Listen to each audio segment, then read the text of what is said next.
and there's so much to it. A lot of nuance. So I just jump in here. I'm now streaming to my channel as well. That's fine. So if anybody's watching over at that channel, this is all part of the Indie Comics Network. This is Comics by Night, and we're looking at Watchmen. So share it out, whether you're looking at on this channel, on Randy's channel, or over the Indie Comics Network channel. Oh, and that reminds me, I need to go over to Facebook. And with this, there are no earthquakes going on. This is just Randy adjusting. Yeah, it's just me making. I'll be adjusting periodically as we go along. Yeah, my tripod is shaky. Let me change this around. I am set to private again, which disgusts me. I wish Facebook would be able to fix this. There, now we are public. Come on in, folks. Come on in. If you're out there looking, welcome to join us.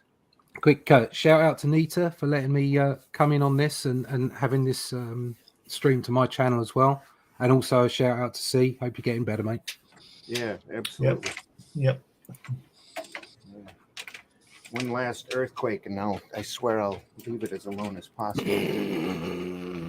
That's it. Woo, woo, woo, That's woo. it. That's it. Good, That's it. Don't touch it. Leave it there. No, but no. Tighten up the lighting here. That should work. That's perfect, mate. Perfect. Wow, look at this. Introduction. Acknowledgements. A note for formatting. What did it say about the formatting? We're allowed to go over that? Yeah. Hang on just a second. I got to swap my glasses out. Got a pair for computers, and I got a pair for reading. And then the type on this is so small. I have a magnifying glass, and I'm not afraid to use it. I have a pair for reading. I have a pair for catching criminals. Yeah, exactly. As it says, volumes annotations are numbered according to the issue number, page number, and panel number in reference to the original periodicals. The panel numbering follows a narrative flow on the page, generally from left to right, from top to bottom. For example, the third panel on page 11 of issue number 7 will be designated 7.11.3. In addition, the supplementary pages at the end of each issue, which do not use panels, are designated with the issue number, the abbreviation SUP for supplement, and the page count numbered from within the supplementary section. So the third page of the supplementary material of issue 4 would be identified as 4 SUP3.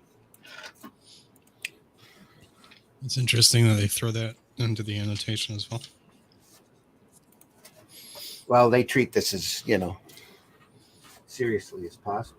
It says an important work. If you've never read Watchmen before, or have seen the movie, this is pretty landmark as far as comics are. Quite a touchstone series. This is 86, right? I believe you're right.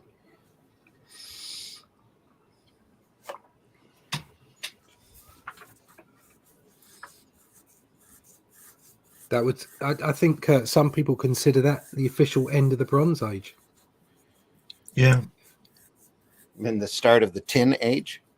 Yeah. Only the Dark Ages since then. Yeah, It? that's Pretty right, much. Yeah. Well, I don't think this, as far as immediate influence, I don't think this was as heavy as Dark Knight was. Miller's Dark Knight, I think, really turned the corner. When did Dark Knight hit? Was that 88? It was about the same time. About 86, I think. Yeah. Oh, right. Around the same time. Yeah. I think that had a lot harder impact, but this work is, it's the one that gets the annotated version. It's the one that has all of the notations about it because it's such a work of genius. Do you know what? Sorry. Go on. When Watchmen came out, I read the first one. And then for some reason, I can't remember why, and to my constant amazement, I bought it, but I didn't read it until I had all 12. Wow. And I went on holiday for a week on a barge on the canals, and every night would just read it all the way through. Well, not all the way through, but just read it on the boat. And it took me a week to get through it all, because you stop and looking at artwork and stuff like that. I think because I think this gets a bad rep for destroying current superheroes or the model at the time. I think if it's been on its own without the Dark Knight and without Killing Joke, I don't know that it would have done. I don't know that we'd have seen the same transformation. Well, I can tell you the sales on the book weren't phenomenal, not compared to Dark Knight. Yeah, and it really didn't make a mark, I don't think, until a couple of years later. But also the story itself, it's heavy. It's got heavy elements to it, but I don't know. It's still superhero. Do you know what I mean? It's still It doesn't destroy the genre in the way that a lot of people think it does. No, I think that was Dark Knight and Killing Joke more than this. A lot more than this. Make it very dark and let's just walk away. Yeah, but no. I think Killing Joke was just a cash-in, though, wasn't it? Because didn't Alan Moore say that was just supposed to be a backstory and an issue? It's supposed to be an Elseworlds story, and they put it in, and then they used the injury to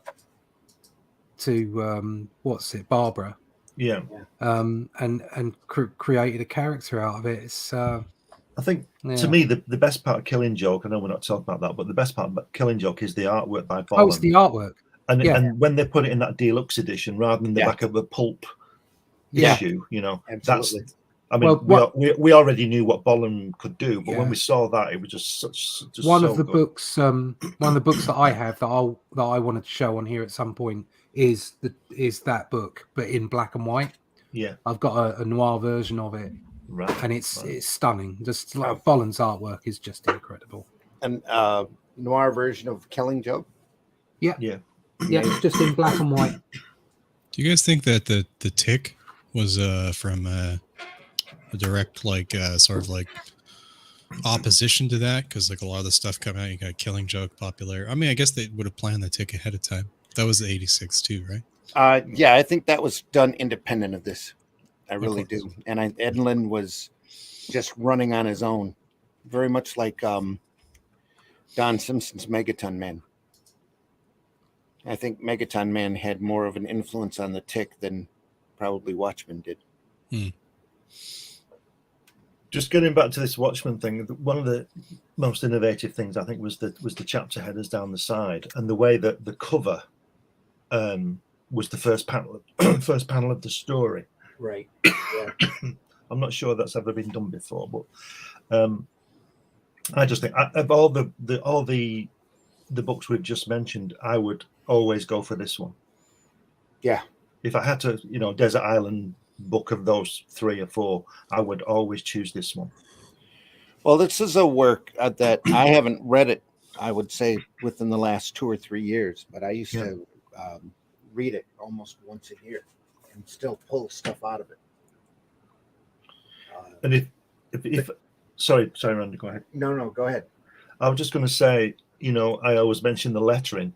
Well, this lettering is superb, and it's by Dave Gibbons as well, as we all know. But apparently, I don't think the DC were worried. But with Dave Gibbons being able to letter as well as this, he didn't need to send the artwork to and fro all the time to be lettered. Yeah, he could send the stats of the pencils, get them okayed and all that kind of thing, and then do the lettering, and then get that okayed, and then ink.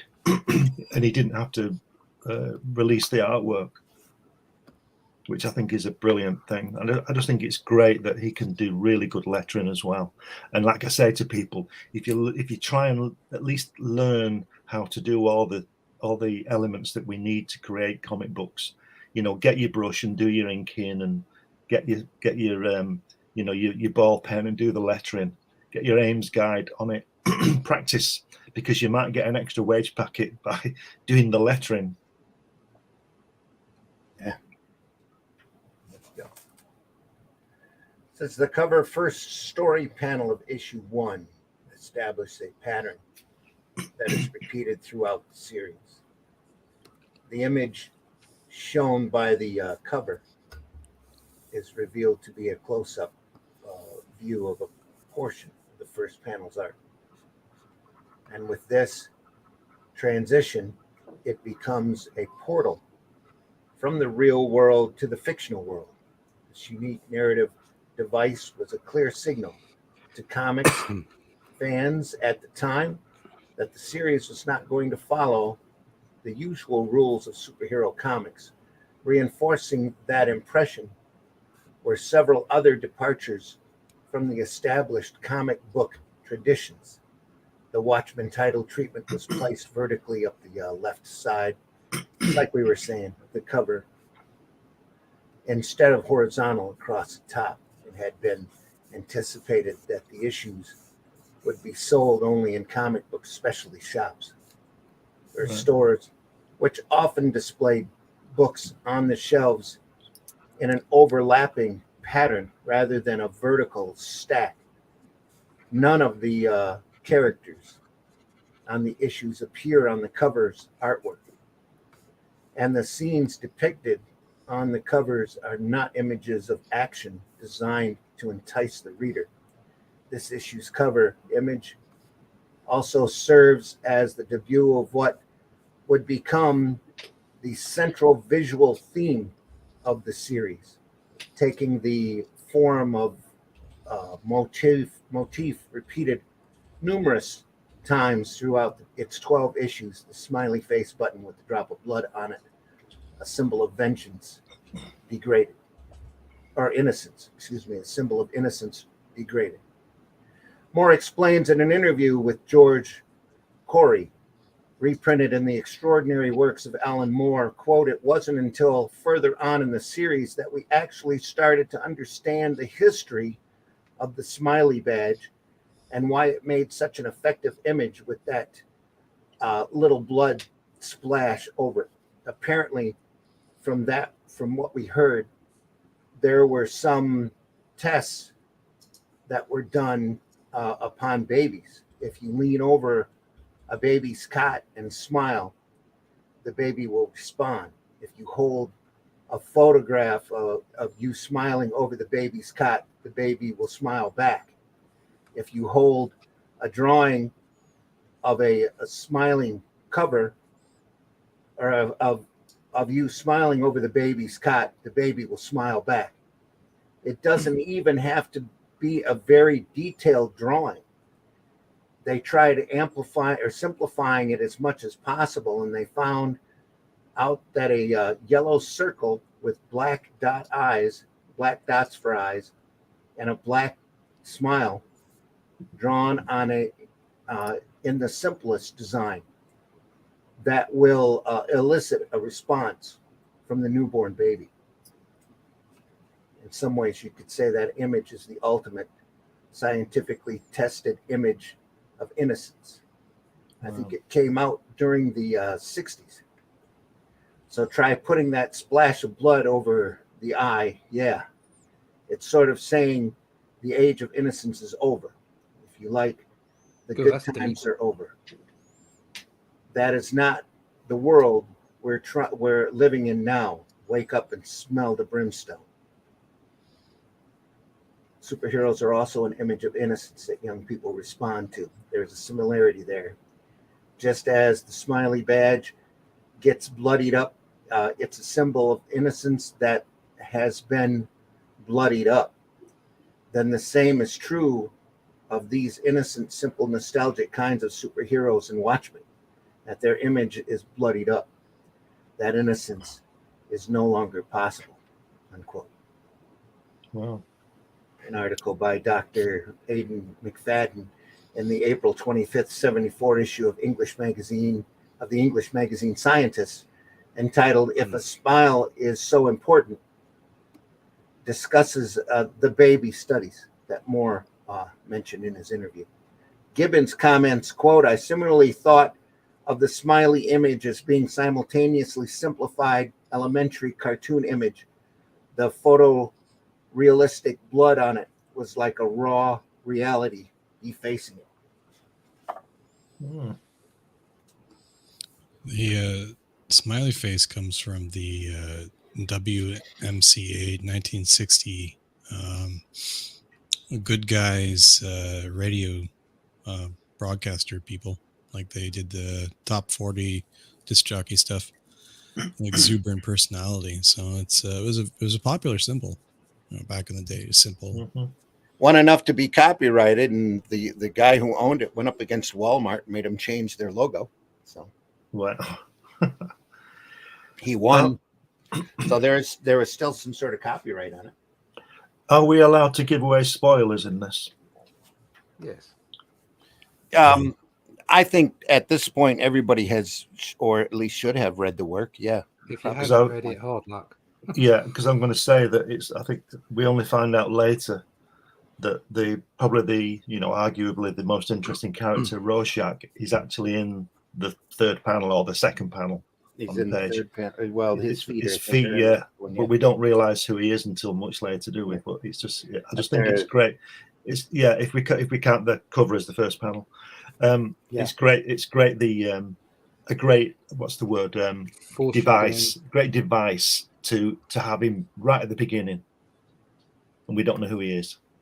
You know, he's just walking by. But there's loads of that in this. Just and you see the eye written. here. It's not completely filled in. There is a lot of cross hatching here. There's a nice sheen there, and what I consider to be like Mobius feathering here on the wall. Very much Mobius right there. what were you saying, Russ? Go ahead, Russ. Right. Oh, sorry. It's okay. I just think it's great. I think it's just a genius introduction. This page, pulling back from the blood to the guy, and I like this sort of ironic text as well. That's quite a drop, and the way this juxtaposition, horrible word that they do with it, it's really clever. Mm-hmm. What do they do? We'll see when he's throwing him through the window when he says ground floor coming up or something. It says, but it's not referring to the act. It's something else. And in the actual book, you can see how stark the yellow button is on the blood with the sidewalk. It's a dark purple there. Also kind of heralding the dark purple age of comics. Where everything is in Photoshop is just comes out so oppressively colored. I think that's because of the paper more than anything. Yeah. Well, what gets me is the force, I guess, the perspective or whatever it's called. The drop there, or the looking down. You do get a slight sense of vertigo. I mean, it's just excellent. Yeah, it is. This says the image is attributed to a graphic artist named Harvey Ross Ball. March 13th, 2013, Smithsonian.com article, Who Really Invented the Smiley Face? By Jim Smith. The ensuing popularity of the smiley image encouraged subsequent claims of trademark ownership to the image, which not surprisingly spawned numerous trademark battles. An innovation on this panel, we're talking about panel 1 here, is the appearance of a narration that is not a thought balloon or spoken dialogue in a balloon caption. Rather, it is an entry from what we will later learn is the fictional journal of the vigilante Rorschach.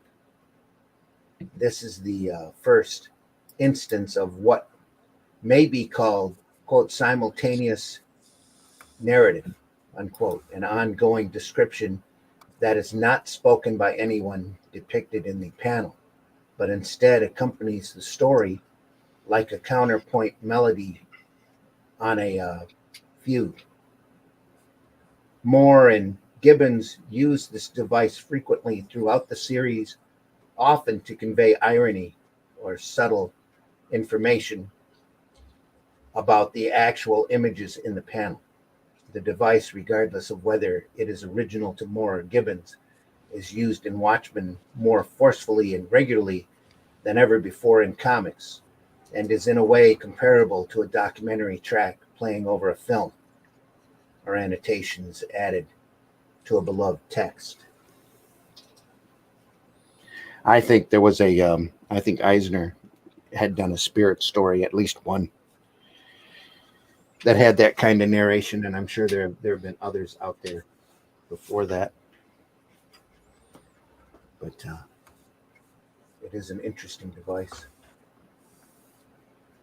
October 12th, 1985 was a Saturday, and the killing that resulted in the red puddle in the street must have occurred either late Friday night or early Saturday morning. We'll see later that this journal entry is likely taken from Rorschach's notes made in the course of his investigation, which he later reworked and finished into finished journal entries.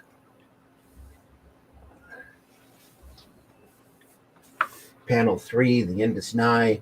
Man needlessly walks through the pool of blood and water on the sidewalk. And although it is difficult to make out the details in the succeeding panel, Moore's script makes it clear that the delicatessen worker also is cleaning the sidewalk, gestures at him in with an upraised middle finger. So right there, he kind of tells him off. He's kind of surprised there. Never noticed that before. Panel 6. This is an example of the series trademark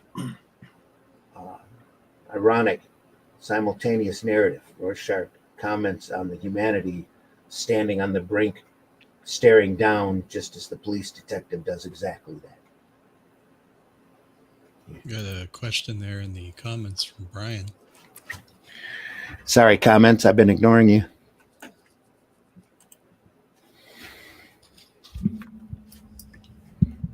Okay, let me swap out my glasses here. Wherever they ran off to. So Brian's saying that this is cool. Is it the omnibus? Brian. Hey, Brian. Thanks for joining us. No, this is actually the Watchmen annotated that I picked up a copy, believe it or not. It's sad to say. I don't have the tag here. It was on it was wrapped in plastic when I bought it, but I paid $13 for it at Ollie's. $13. You're making me cry again. Oh no! Oh no! As soon as I saw it, I said, "Mine." Yeah. Mine. Mine. Mine. What's Marvy, that? have a great day, everyone. 10 quid. See you soon. Yeah. 10 quid. Yeah, it's ridiculous. Hello, Russ. Genuine Comics. It's like Hi, $1,000 Dave, Canadian. Black Belt. Yeah. Yeah, this is cooler. Is it the omnibus? First comment dance. Yeah. Oh, okay, cool. I've never seen that before. No, I hadn't seen it either, but I knew I didn't have it. So I saw it was $13. I figured it didn't matter what was in it. Oh my God, I need to go grab that. Yeah, I got the last one at our local Ollie's. I don't know. They might have another one. I picked up the Killing Joke hardcover for $15. Yeah. Damn, that's good deals. Yep. Ollie's, good stuff cheap. That's their motto. But yeah, as soon as I opened it up, I went, "Oh, this is what Russ was talking about, the black and white version of the book." Just amazing detail here.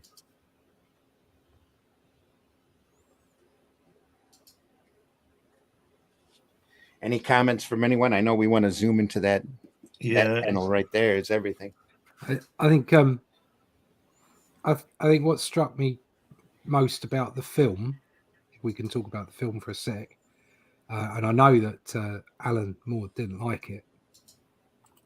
I felt whatever you thoughts on it, and I know that they can't do everything, like they couldn't do the squid monster and all the rest of it.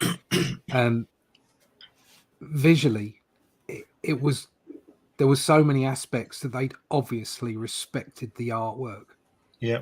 They'd obviously respected the way that the panels moved from one to the other in the way that the film was developed. Yeah. I think it's a Seriously. tribute to Zack Snyder's respect for the work. Yeah. Yes. I mean, and you got to know? wonder to yourself, why on earth did he manage to screw up DC in the way that he did when he'd done so much good to this? Well, I wish I think personally it's because he tried to overdo it. Also, he was probably pushed to do too much too quickly. Yeah. They didn't give him a chance to build up in the way that Marvel did because they were executives running after each other. Very likely. Yeah. Whereas this one, it was a one-off, and he was given the ability to just make it. But And it was. I really liked it. I really. Yeah, enjoyed I it. thought it was brilliant. It's one of the best films I've seen. I think it's probably one of the best superhero movies there is. Yeah. I think what he did, the director, what he did was, what he had or has is a deep understanding of the comic as well. Maybe he didn't have such an understanding with the other stuff that he's done. I don't know, but I thought it was great. It was a shame that the Black Freighter wasn't in it. Yeah, but you can't get everything in. It's a small miracle he got the amount of information in it that he did off of the books. Yeah. In the short period that the film's only 3 hours long. Well, I think it's fantastic the beginning as well when they're playing the Bob Dylan song and it's going through the back history. That is quite possibly, I think, the best, because it's easy to say, oh, these are one of the best. It is one of the best superhero films ever. But that introduction, that credit scene, is the best credit scene ever. Just if nothing else, because of the music, it's just. Absolutely, it captures the tone and it makes you think. It's like just watching the credit scene makes you think, let alone watching the whole film or reading the book or whatever. It's a fabulous credit scene. Well, it's a lot of information there he had to get in real quick. That was incidental. Absolute genius. Really, really good. But added so much to the story, the background of the heroes and that. Brian Germain saying, I've always said Zach does intros better than he does whole movies.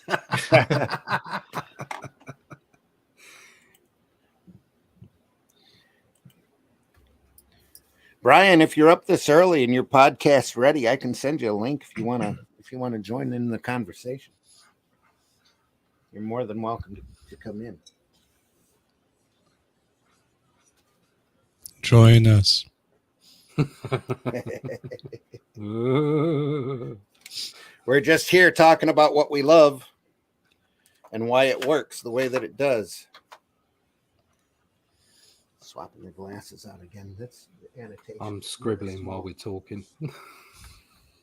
I'm basically doing the same thing with 3D art. Panel 7, they want to point out here we see the smiley face button as it comes loose and drops onto the gutter below. A lot of little details. There's a lot of annotations about panel 6. It says, note the odd pipe in the mouth of the man asking about the detectives. Yeah. Oh, I got a destination. I think I got to get closer to that. That is so small. Well, no, if he's got a pipe, he must be intelligent. This is the ball pipe. Yeah. Yeah, he's Reed Richards' cousin. We know this from the other Comics by Night episodes that we've done so far. That anyone with a pipe. Yeah. And he's the lift operator. Must be a really clever one. He went to Oxford, but didn't want to make rockets that go to Mars. And he chose a simpler life. Yeah, she had enough of it. He wanted to wear a crazy hat. Yeah. Moore describes in his script as a water-cooled cigarette holder, prevalent throughout the Watchmen world. Yeah. Although this one appears to have a smiley face on its bowl, an artistic flourish. They ask. The man is seen waiting for the elevator in panel 4 is apparently another resident on the floor which Blake lived. on which Blake lived. Moore calls him Wilbur in the script and describes him as coming from Indiana and occasionally suffering gas pains in the night. Wilbur is carrying some sort of pouch, and although he is not young, he's wearing headphones, suggesting a portable music player. The Sony Walkman, an immensely popular portable audio cassette player, first appeared in our world in 1978. Gibbons comments, the ubiquity of headphones worn in public was something that I thought would add an otherworldly feel to things. Later, of course, on our world, it was full of them. Something that's hidden in there is this whole concept of giving people a life. Mm-hmm. Giving people so even incidental characters, you invent a very quick small as an artist, you invent a very small quick backstory to them. Yeah, and it gives them more life when you're drawing them, because you might put a different expression on their face. You might make them stand a slightly different way, give them a different weight. And so, for instance, when you're drawing multiple characters, especially when they're background characters, it's the way to make it more, we use this word believable. It's comic books aren't believable. They're about taking the mind for a ride. But of course, the more you can, the more that you can hook the mind in to be satisfied that things are natural around it, then the deeper you can get involved in the ride. So, inconsequential background characters that stand a certain way, feel a certain way, it helps, and then things don't feel like cardboard cutouts. right. What I like is look in the top right panel and the top or on the left page on the bottom right panel. You got the gentleman there with the jowls and the hooked nose or the hawk nose, and hair to one side, and that's just so well done. And you don't see a lot of everything from the posture to the extra weight on him to the way that his scowl is, and you don't see a lot of that in modern art. You obviously you see the comedian, right? He's extremely well done, but even just that the other character there is just phenomenal, right? Yeah. Like you say, the backstory, the buttons, everything is just so much there. Incredibly thought out. Brian, we're all here this morning looking at Watchmen. There's Glenn and Russ from Britain, England, and England. England. Sorry, England. We'll have to off camera. We'll have to discuss what the difference is there. We've got Randy and just whiskey. We've got Randy and whiskey from North America. Yeah, we're here from North America. Yeah, We'll tell you the difference later, whiskey. It's really easy. All right. Bloody colonies. You can't trust it. Is that what it is? All right. I think it was our conspiracy to throw that tea in the harbour so we could pull out. England. Yeah, just so we can get rid of them. Yeah. Just because my ancestors are Danish, I keep throwing in the North Sea Empire. I'll tell you something about that later. My ancestors are aliens, but anyway. You see, there he is again, Rorschach at the bottom. You see, he's always in it. We don't know it's him yet. Yeah, it's wonderful, wonderful spot blacks. Yeah, just It's gorgeous, fantastic.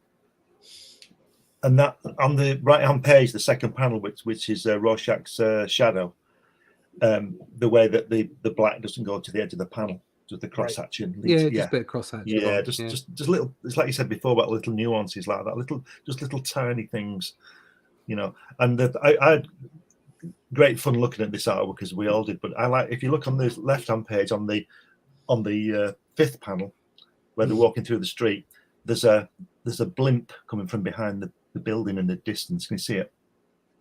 Where she says, "Screw them," and what about Rorschach? Oh yeah. And those little blimps are everywhere. There's one on the panel there going past the moon. On the next page, Yeah. You know, that technology. Yeah, that technology is, like you said before, is so well thought out. This thing, But it's out of place. yeah, It's great. It's really weird. yeah, On this world, they never had the Hindenburg disaster, right, yeah, so that's true. so they kept using Zeppelins. Yeah.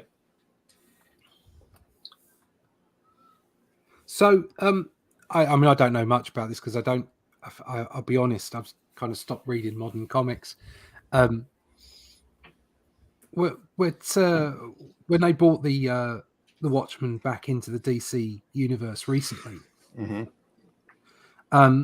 was that whole thing an Elseworld situation, or did they put them in the main world? I think they put them in the main world, but I don't follow it either. I don't get that. I don't know. No. This is, I think anything beyond this, these 12 issues is just another, cash grab. another sad universe. I've never even picked them up. Yeah. No. I was just wondering. I've got a couple of the Darwin Cook episode or issues, but I don't think I've ever sat and read them. I mean, I'm fibbing when I say I don't read modern comics. I have a few, but it's very select, and I don't go out buying the range that I used to buy. I think in recent years I probably picked up Immortal Hulk. I've got some Venom stuff as well. Yeah. But there's probably another couple of things as well, but very few and far between. Most of the time, I'm picking up back copies and trades of older material. For myself as well, it's been a number of years since I've actually picked up a comic because of all the nonsense they have with the modern era. So I pick up a lot of indie titles now. Much more indie titles now than I used to. Back when I was buying comics every week. Yeah. Just before you turn over, Andy, if you look at that left-hand page, the second panel where the comedian's falling, and then we get the third panel where they're talking, then he's falling again on the next panel, and he keeps falling. That's a really good demonstration of Will Eisner's how to make time work, isn't it? In the sequential art book, he has that tap, doesn't he? In the foreground, dripping tap, and you can see that guy coming. That's a brilliant example by Dave Gibbons, because it's a long way down there, isn't it? Yeah, and the fact that he's used the same image over two panels, but broken it up with the next sequential image to the right. Yeah, that's genius stuff there. Yeah, and then and on the last two panels, we've got them talking about Rorschach, and he's in the panel, and then he says it must, just a shiver, it must be getting cold. He's walking past them, and he's there. Yeah, and then another great little thing is, he's got the end is nigh on his board. Well, he's checking his watch because the end is nigh. He's checking his watch. Oh, we've only got 2.5 seconds to go. Yeah. I just spotted over on the last panel on the right hand page the weight of Rorschach as he's going up the wall. Just stunning. Yeah. Before we get there, in the notes, they note that the kid here is reading a copy of Tales of the Black Freighter. Yeah. All the elements have been introduced, haven't they, in the first 3 or 4 pages? The work is that thought out, but we don't know yet. Yeah, we don't know yet. It's brilliant. And like you said, Russ, about the spot in the blacks where Randy, where he's falling, where the comedian's falling against the blacks all the time, so we can see him because he'd be lost. See him. Yeah, look at the way it's shadowed there, so that he pops out. Yeah. Brilliant. Sorry, Randy. Almost in the composition here, the shadow going right down to Rorschach's face. Yeah, framing him, aren't they? Yeah, he's showing you. It's just genius. On this last panel on page 5 here, this is more Ask Gibbons in the script. I don't know if this is possible, but is there a way to make a guy climbing the face of the building using a line less superhero-y? I don't want an Adam West and Burt Ward problem here. Yeah. Is there a way to distribute his weight so that he looks like he's really having to work hard to climb the sheer building? Thus, Gibbons' depiction shows some real effort being made by Rorschach. Which sort of lends to the sense of urgency that Rorschach is kind of going through, right? Like, like he's throwing out a grappling hook, he's climbing a building to quickly solve as quickly as he can, right? From the reader's perspective. Yeah. It's great the way he finds the badge, isn't it, as well? Where the guy's been washing the blood away all day and he's missed the badge. Yep. Great storytelling there with that hook and line. Pulls it out, bang, loops over, just absolutely superb. Again, that Eisner sequential art, tick, tick, tick, tick, tick, tick. Yeah, no requirement for text. Yeah. Oh, poor Alan Moore wouldn't get paid for that, would he? Pages down. Days gone by. even though that page is probably 10 pages in the script. Yeah. Makes you wonder how much the original artwork cost. How much like the page he was paid out for it. I don't know. I can't say I've ever seen an original page of Watchmen floating around. No. I mean, how much he was paid for to do the work. Yeah. Like the page rate at the time. I bet he got a normal page rate. I'm sure he did. Yeah, I'm sure whatever it was back then. Yeah. I mean, it's 40 years ago, isn't it, nearly? And it wasn't that much, even by today's standards. No, it was probably like $300 for if he was lucky for pencil and ink. Yeah, and letters. Yep. Yeah, you might have got an extra $50 for the letters. Yeah. Still adds up. In fact, no, back then it would have been like $10 a page, wouldn't it? Yeah, probably closer to 15 or 20 for lettering. Yeah. So professional rates.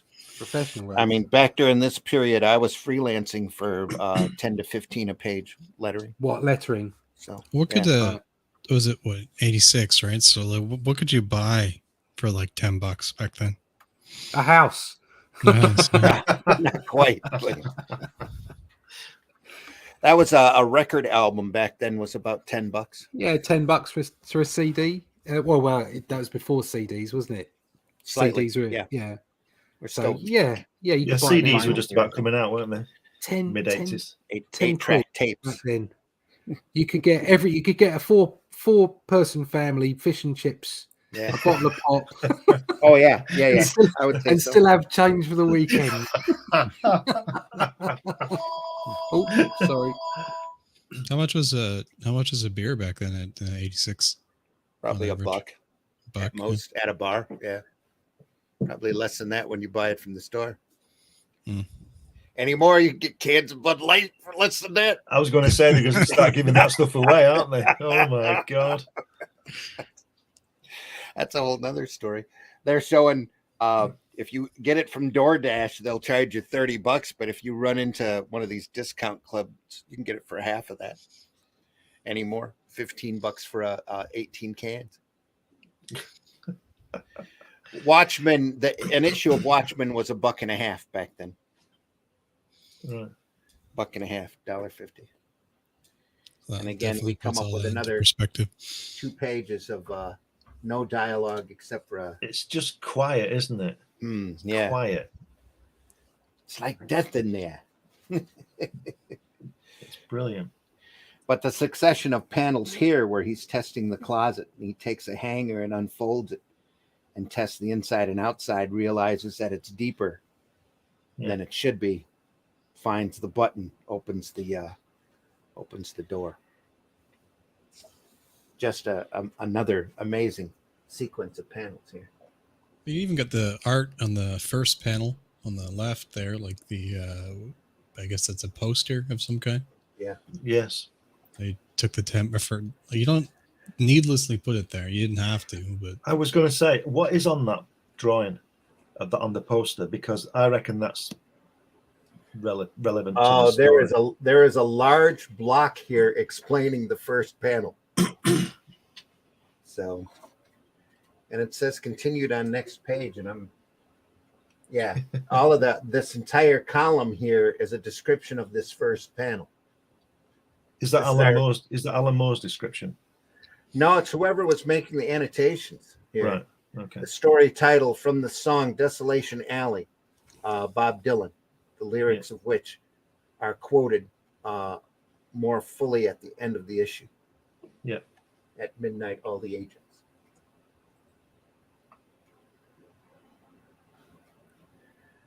Herman Rorschach, 1884 to 1922, developed the ink blot tests that bear his name as a diagnostic tool for schizophrenia.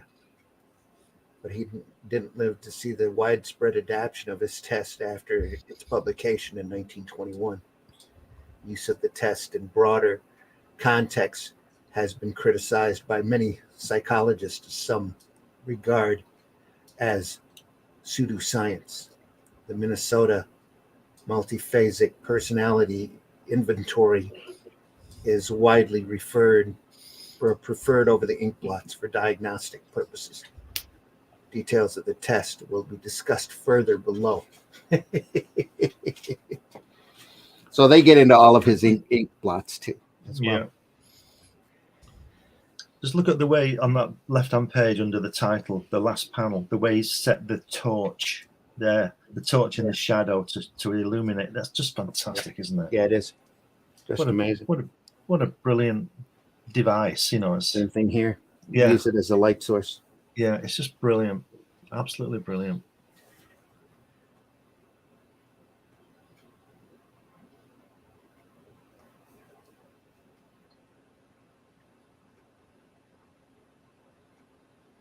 The peg borders in panel 3, the peg borders of Rorschach's word balloons reflect his the distortion of his voice caused by his mask.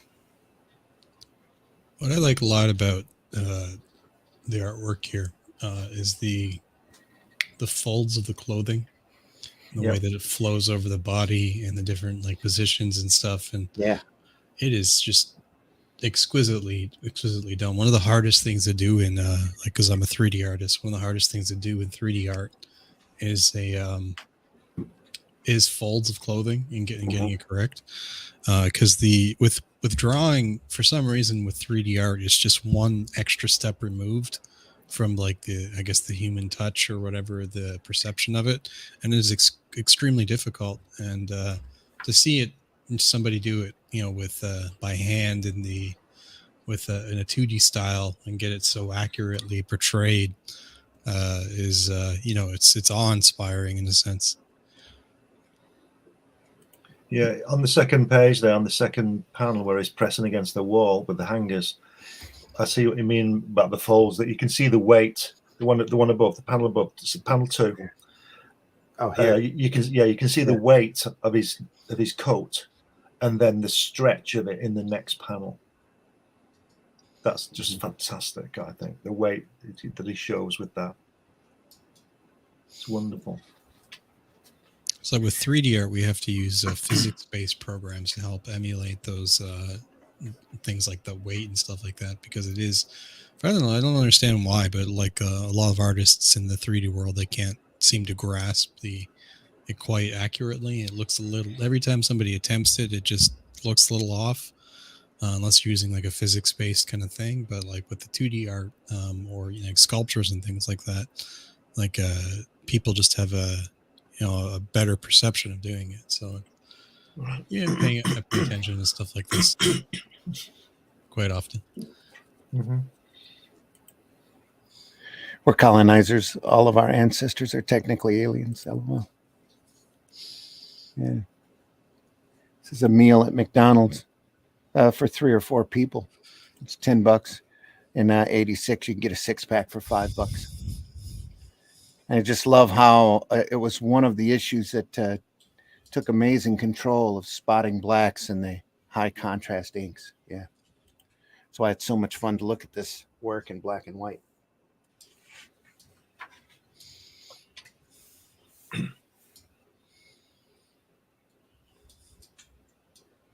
Another nearly silent page. Again, just fantastic. Takes the costume out, lays it on the floor in order to realize who it was. And then the sequence here from the costume to the picture on the wall of the comedian. Yeah. It's just fantastic, isn't it? It is. So it just goes back 40 years, doesn't it? And back to the war and everything. Yeah. Incredible. Again, you see definitely more of the skill and the artist of the clothing folds, the costume, all of it. It's just the costume on the floor,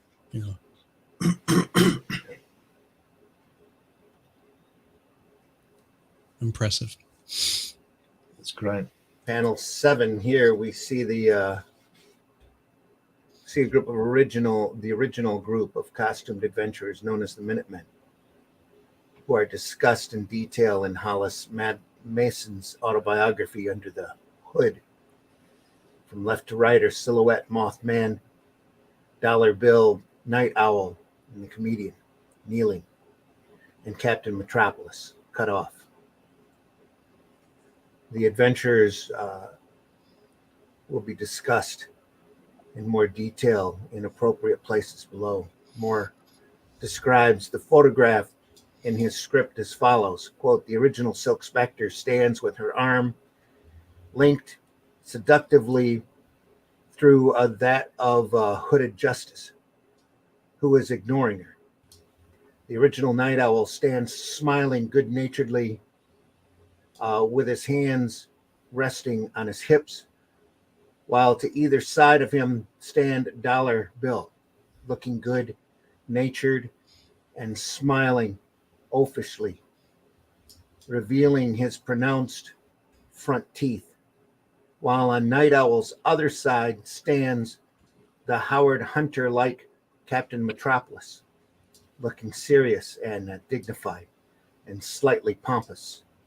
We can see Mothman, who looks nervous and uncomfortable, perhaps spoiling his picture by reaching up to scratch his nose at the wrong moment. You can see the silhouette standing on one side,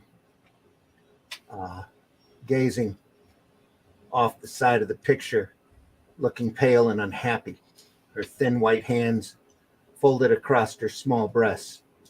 At the front of the picture crouches a 16-year-old boy in a domino mask and a yellow costume. He smiles at us boyishly, but there's something cruel about him, something feral.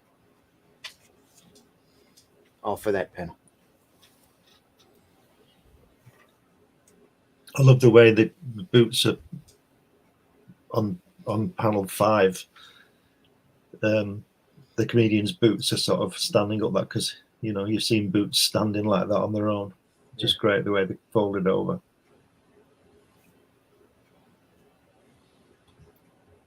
That one, yeah. The way he's just done he's obvious. I think his wife's got boots like that, Dave Gibbons, and he's drawn.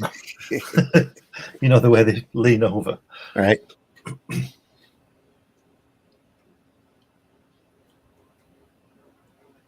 There's just so much there to digest. Yeah, there is. This is why we're quiet, because we're looking at it, aren't we? Yeah.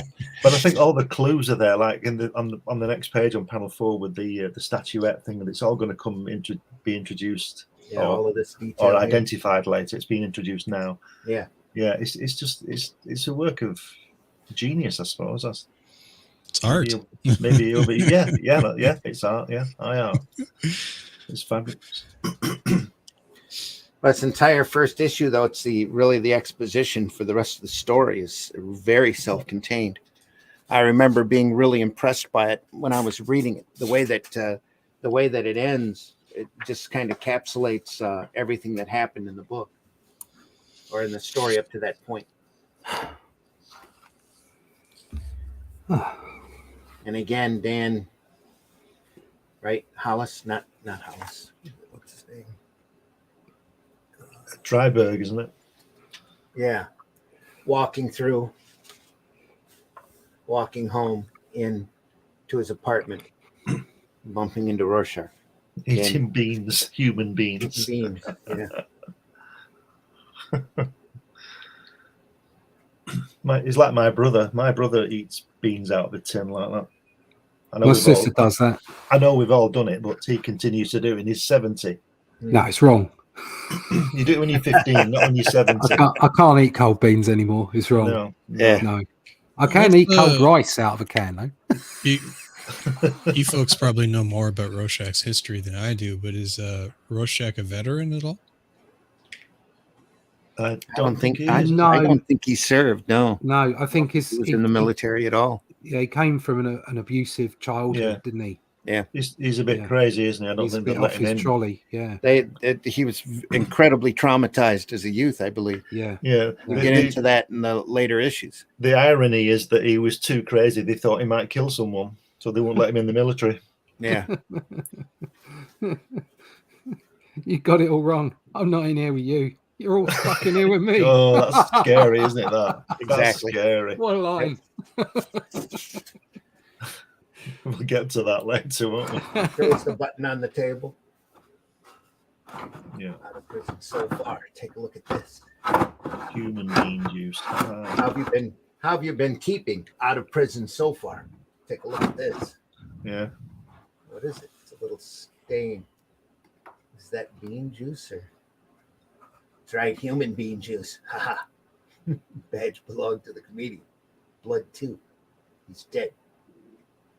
Pours out the sugar. Yeah. Ted, what are you talking about? The comedian? Investigated a routine homicide. Victim named Edward Blake found the costume in Blake's wardrobe. Seems he was the comedian. Somebody threw him out a window.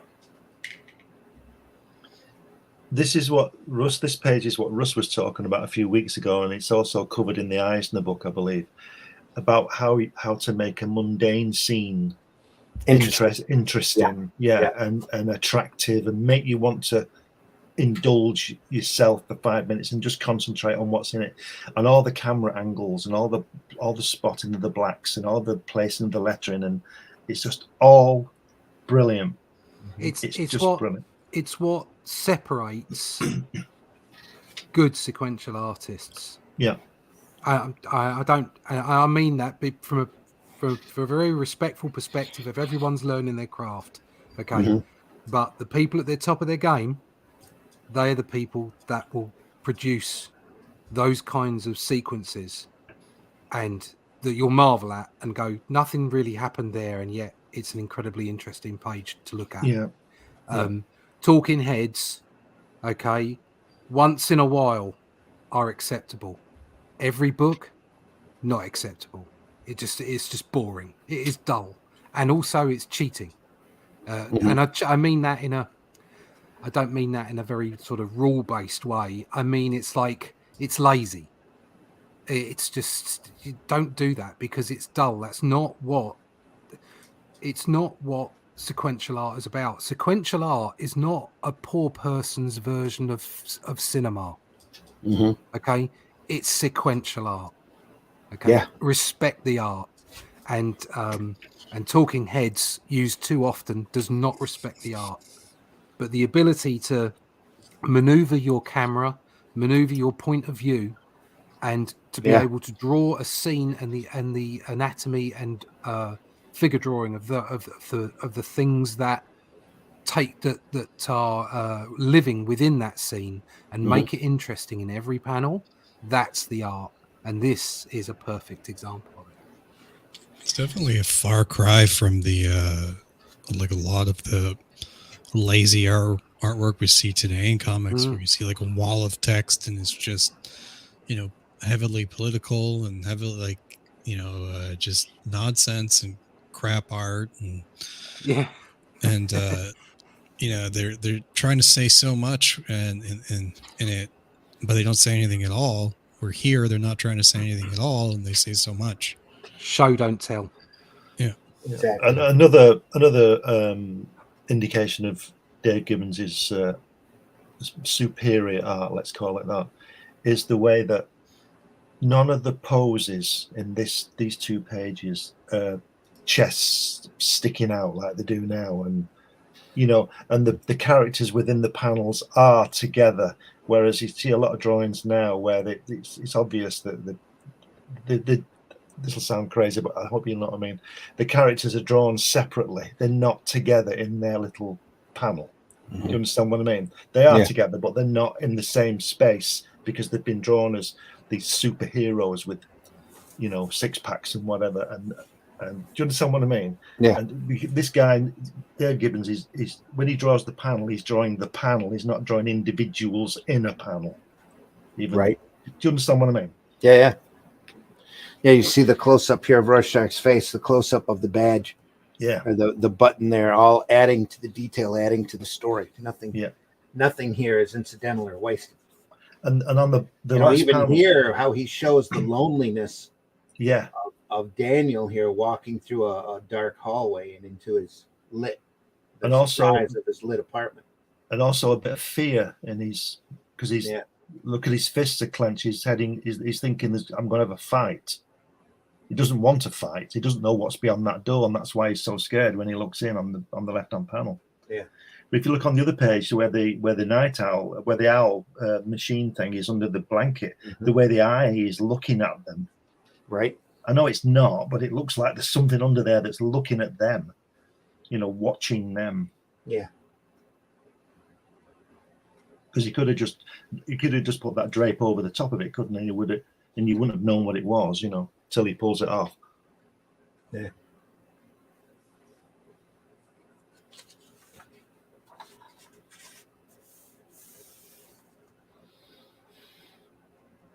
I think it's great the way he draws him. Just a little bit out of shape, isn't he? A little bit chubby. And he mentions that, doesn't he, Rorschach? Yeah, intentional. Yeah. And even it's a perfect example of being able to draw. Yes, exactly. Not everybody is like a bristling, muscular superhero. And I think that's some of the elements that sort of came to modern comics, is this intensity of illustration. Some superb illustrators being involved. But I mean, all you need to do is look at a Conan, like a Buscema Conan, and he's obviously a muscular character. Yeah, but it's never overdrawn. Yeah, I think the thing there, I agree totally. The thing there is that these older artists, you know, like Steve Ditko and Kirby and Buscema and Dave Gibbons, because, you know, he's 70 now. Yeah, they're basically drawing real people. Yeah. The modern comics seem to be drawing superheroes. Yes. And like I've said in the past, when I used to read Spider-Man way a long time ago in mid-60s, I was reading about Peter Parker, not about Spider-Man. Yeah. Right. And that's what these guys are. These guys are not the Night Owl. He's Dryberg. He's a person. Yeah. Who happens to be that one. You know, like I've said before again. Now, Spider-Man is whoever pulls the costume on, which is ridiculous to me. Spider-Man, the Spider-Man comics that I love from the Ditko times were about Peter Parker, who happened to be Spider-Man. Yeah. But that center section there on this page where we get a really cinematic view of what Rorschach's mask does. Yeah. Because we see that in the film, don't we? And the way we said just previously about making it interesting, the way that it's the same Rorschach, effectively, his mask is moving, and then we see Dryberg just turn and glance at him, and then he's stunned with what he says. It's just the whole thing. It's just amazing. So what I never quite understood was that although Rorschach is supposedly, and along with the annotation earlier about him climbing up the wall, is that he's not superpowered in any way. That's right. But he's a real person. Yeah, but what's the mask? How does that work? The mask is made out of special material It's that material, has ink blots moving on it. Yeah, that is apparently tied into his psychosis. Yeah, exactly. Yeah. So where's how does that work? Is that a techno thing? Is that magic? What you know? How does that work? I would say it's a techno thing. There's no magic in. But nobody ever explained it. No, never did. So what I mean is, like, you have this situation where you're looking at these people in this way, in this very dry sort of, well, they're just people with costumes on, rather than superheroes, and yet there's something quite odd going on. They're extraordinary to our Earth. Yeah. I think it's great that they don't explain how it works. Oh yeah. Well, that's part of the charm of comics is that black box. Yeah. I don't have a problem with it at all. I was just Yes. making a point. Yeah. You know, that Yeah, we're, got you, yeah. we're talking about them being these ordinary people in, you know, just in costumes, and then you look at something like that and you think, well, how does that work? Yeah. But it doesn't matter. It doesn't No. matter. No, It's just it like just does. Yeah. it just adds to the charm of the piece. I'll tell you something else about those 3 panels as well. If you look closely, well, not too closely, they're all drawn separately. He hasn't just traced the same, because the hat's different. The hat's Yeah. wider on the final Lines on are the different. third panel. Yep. So he's actually drawn them again rather than traced them from the first one. Yeah. And I think that lends to the fact that he's moving. Or at least altered it enough to make it give that appearance. It's slightly larger here. He's Yeah. walking Yeah, it away does look from- like he's stepping, right? Yeah. Taking Yeah. a couple steps. But I just had a bit of a surreal moment. I was over at the other side of my room, the kitchen, essentially, because my computer's in the kitchen. I was making a sandwich to get through the long haul here, you know, breakfast time. And I'm looking at the 2 screens on my computer, right? They're 2 side by side. I have a large monitor and a slightly smaller monitor, one higher resolution than the other. One for, you know, videos and stuff like that, and one for art. And on the left monitor, I have a black and white, what they call a wallpaper engine, which is like a moving wallpapers and stuff like that. And what I have set up is this sort of like audio thing where, like, if somebody's audio comes in, this, you know, ball goes up and down and it responds to the audio. So I'm looking at the panel from across the room, and then the what's it called, the wallpaper engine, and I had it set to black and white, or like a gray tone, because I found the colors a bit jarring, because you can adjust the colors and stuff. So I'm looking at the modern black and white version thing going on, and the audio, and then I'm looking at the panels all like stark black and white, and the silhouettes, and the 2 technologies kind of, you know, making a sandwich, and I'm like, wow, that hits pretty hard.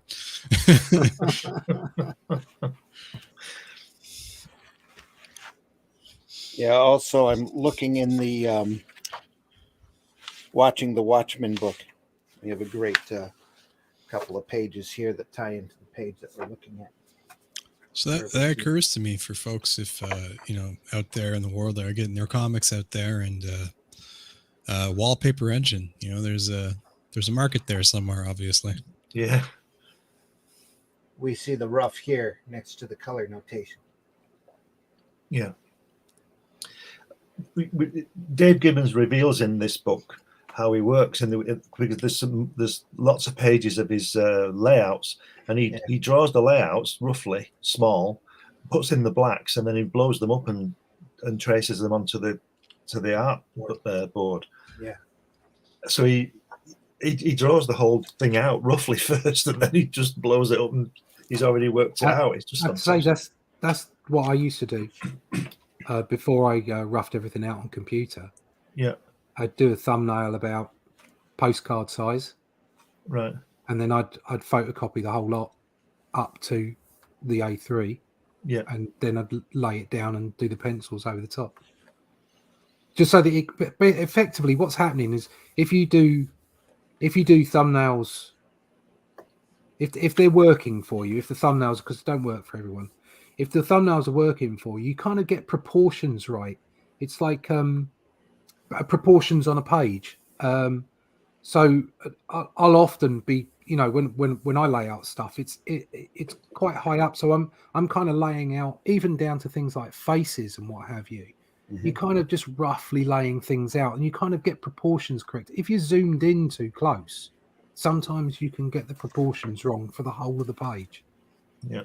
So that's the benefit of doing it that way. I do roughs, but I don't blow them up. Right. I just copy them.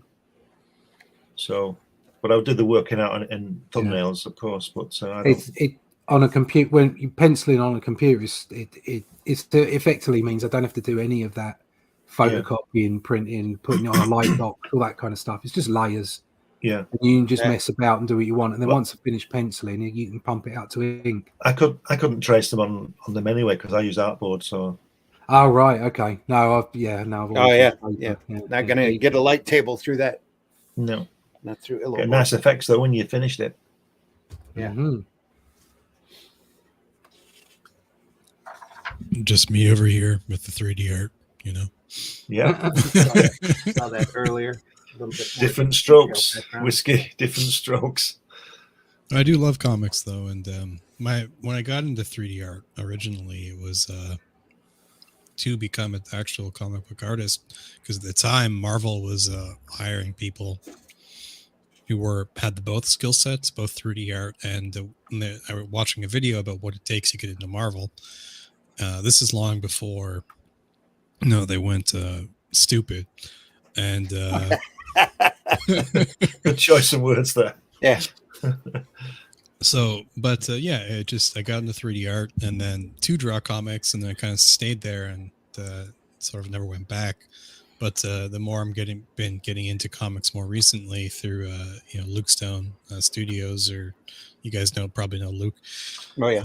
From my comic and stuff like that. So yeah, I've been thinking about when I finish my current project to jump back into maybe do my own comic or two. Finally achieving that dream. Good. Yeah, do it. Yeah, there's only one way of doing it. That's doing it. Just do Yeah. it. Yep. Yeah. Yep. I'm scrolling through the chat again. Sorry, Brian's talkative. Brian made a great point about Glenn, I think, is who I recognized. yeah. Brian made a great point about talking heads being boring, but too many action sequences can be over the top as well. Yeah. And the whole point of us looking at the people that we do look at, the artists and the writers that we do look at in this series, is that they know how to balance everything. They know how to balance the action to the quiet times and to make everything interesting to look at. That's your challenge when you're doing sequential art, and it doesn't matter how you do that sequential art. Doesn't matter whether you use 3D. Doesn't matter whether you use a pen. Doesn't matter whether you use a pencil. Use collage. You can use finger painting for all I care. It has to be interesting and it has to be story led. And that's what the people that we have on these examples like this, they're genius at what they're doing. Yeah, they use the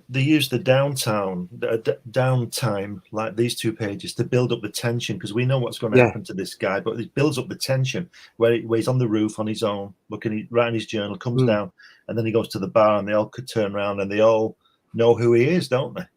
They all know. They're all scared, except for the guy at the bottom who's had a couple of pints too many, and he mouths off. But he doesn't realise what's coming. Yeah, no, Yeah, brilliant. the tension of it is fantastic, isn't it? Even little things like in the center panel where he says, "Oh God," he's sort of whispering it, isn't he, with the big bubble around it. Oh God. Again, it's like him doing his own lettering there as well. Yeah. It's really it's got everything, isn't it? It's so so focused. What a great statement. Oh God, please don't kill anybody. And he's in the mirror. You can see him in the mirror. Oh dear. Just a great panel right there. Yeah. Should scan that and post it on Facebook. Yeah. Please don't kill anybody. And the notations here on the side, they note the pale horse logo on the back of the jacket. Apparently that comes into play later, though I don't remember. Where.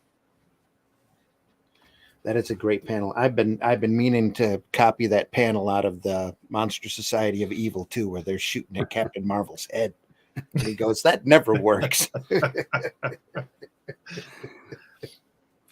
I think it's great. The bottom sequence there when he's mouthing off about changing his deodorant, and the guy says, "Shut up," and he turns and he has a drink. He has another drink while he's coming, and then, oh no, I got to take a leak. The way he's standing behind him, it's just great the way he has another drink of his beer after he thinks he's been funny, and he doesn't know he's hurt him. Oh dear.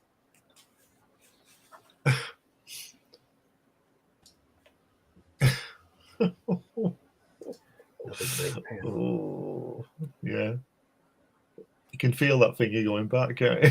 That's so.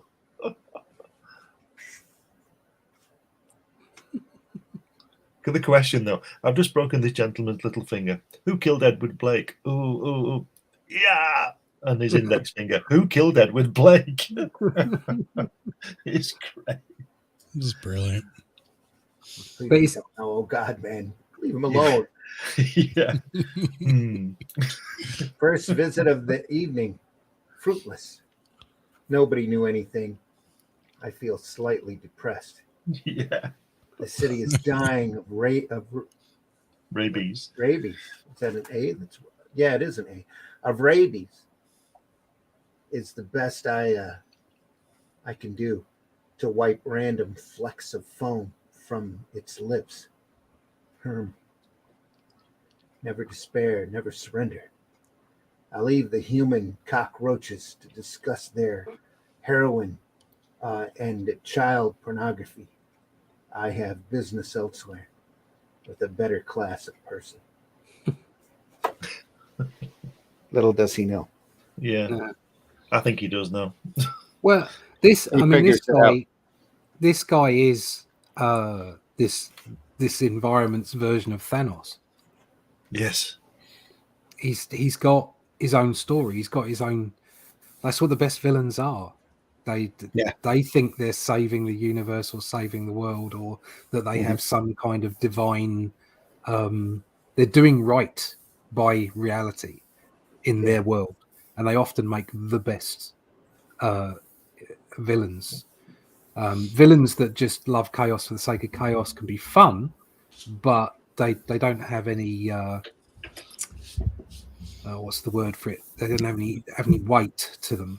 It's shallow, right? It's shallow. They're quite shallow. They can be great fun to do, but they can be very shallow. Whereas Ozymandias and Thanos and the like, Doom, Doctor Doom, perfect examples of real weight in their character and the thought process behind what they do. And with amplified narcissistic tendencies. Of course, yeah. I mean, these guys are villains. They are, Dr. Evil. Groovy, baby. Just want to say thanks, Intense Web, for listening in, for being here and being part of the chat. Brian says, his PTSD was from childhood abuse. On that same token, that talking heads can be overdone. It's very much the same with too many action sequences, quote unquote. Too much action can actually do the opposite, in my opinion, and quickly becomes a snooze fest. It essentially reflects his moods. Yeah, the Rorschach's mask. It's never go full retard. If you look at the second page with the panel of Ozymandias' building at the top, there's that blimp again, going past the Chrysler building there. Right there. Got that's blimp, Ozymandias' headquarters. Yeah, in the background, it's the Chrysler building, just above the dome. Way back there. See it? That blimp there. Weren't there a few comics that had the theme of the Hindenburg not going down? So the blimps were fairly common. Here and there. It's kind of a device. It's a bit of a trope, isn't it? A lot of alternate world people use, because we would have still been using blimps today if the Hindenburg accident hadn't happened, because they were so practical and they were in full use at the time that it happened. Yeah, they like the. It's like the Titanic going down. The Hindenburg disaster, everybody freaked out because these big collections of hydrogen could easily spark and catch fire. So, like nuclear power. Yeah. Isn't there a Superman? Oh my god! Like a Justice League comic, I think, or something, with the Empire State Building being used as like a loading dock. Yeah, they did that, didn't they? That years ago. Well, that's why I think the Empire State Building was built for that originally, to be a Zeppelin. They were going to, they did attach a couple way back, and they had a plank, not literally. It had ropes with it, but these well-to-do people who didn't want to walk the streets were going to link up onto the top of the Empire State Building. But when they did it, they realized they'd all fall off because the wind up there and just, go crazy with it. Yeah. Bit of a loss. So they crashed their plane into it instead, didn't they? And again, the second panel here. What a great panel, showing the sheen of the floor here, and the main actions going on in the background. As you get an idea of the expanse That of panel. the richness, I guess, of Ozymandias' headquarters. That panel reminds me of when Deckard goes to see Tyrell. Yeah. What's the word? The opulence of the office. And how brave is he to spot the black on the reflection? Yeah. Mm-hmm. Well, brave, but just such wonderful line work here. Focused. Great. To show the sheen of the floor, that the floor is so polished. Some of the more graphical line work reminds me a little bit of Brian Bolland. Mm-hmm. Absolutely. Well, everybody was feeding off of everybody over there. So, you get a lot of that. Very much almost like a Beatles grouping. All the 2000 AD artists were always looking at what each other's were doing and trying to do their best to match it or beat it. A lot of healthy competition back then. Sorry, just before you go, the previous page with the center panel where that guy's face, that's fantastic bald guy with a really great expression. Yeah. The guy behind him's got one of those pipes. Yeah. He must be really intelligent, even though he looks like a Neanderthal. No, he's a different kind of pipe. That's not like a pork pie hat wearing pipe. Right. That's not a Reed Richards pipe, is it? It's a cigarette holder, is how they describe it. Yeah. No, it looks similar to a hashish pipe. Yeah, they're all the way through the book. Early on. I think that just adds to the alternate world aspect. It's like that's what these guys, they don't smoke like people smoke here. They all have hashish pipes, or or there's zeppelins in the air, or everyone's got headphones on. Although we all ended up with headphones on, but yeah. They're not all staring at mother boxes. Huh? Yes.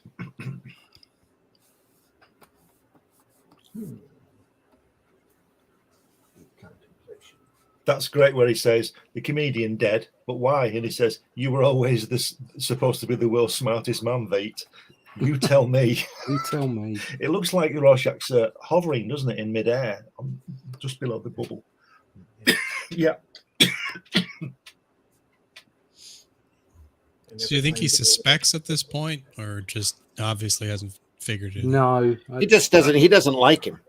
But he doesn't like anybody. Rorschach doesn't. He puts up with Dan because they've traveled together. They were partners for a while. He's doing what any investigation should do. He should look at every angle. It's no good saying, that person wouldn't do that. You've got to look into it. He's a proper Gen Xer. He likes no one. Plus, it's diametrically opposed. He goes into a seedy bar looking for answers, can't find them, so he goes to the exact opposite. Yeah, and goes to the rich tower and talks to the man who's supposed to know everything. Yeah, they clearly consulted or had the knowledge of some level of psychology to get the different characters and stuff built in this book, right?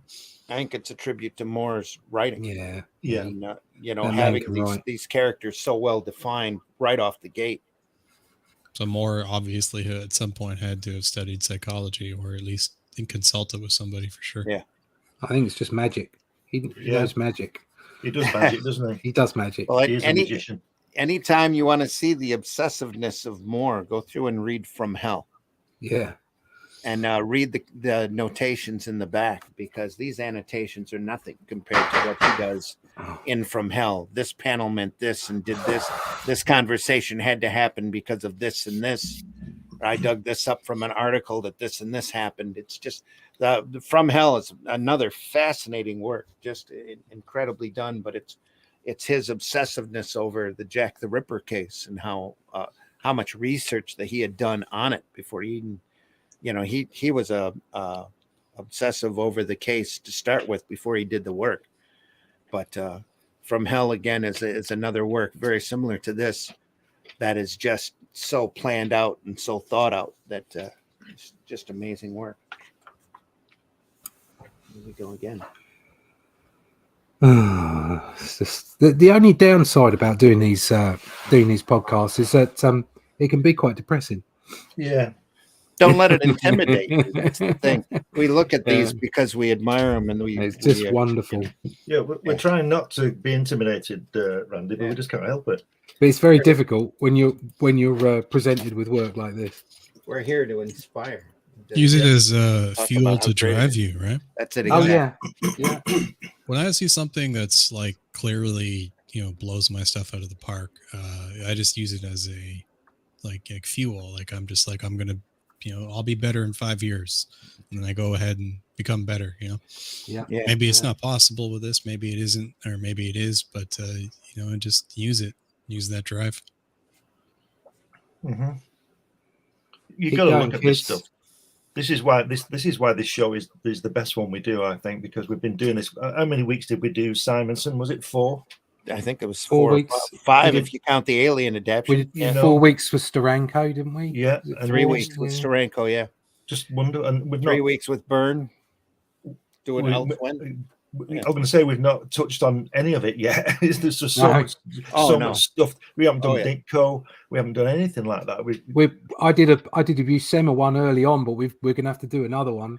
At We least will. another one. Absolutely. At least. Yeah. Yeah. Just like I've got the Simonson's Judas coins sitting over here in my pile. We'll go through that once we've gone through this.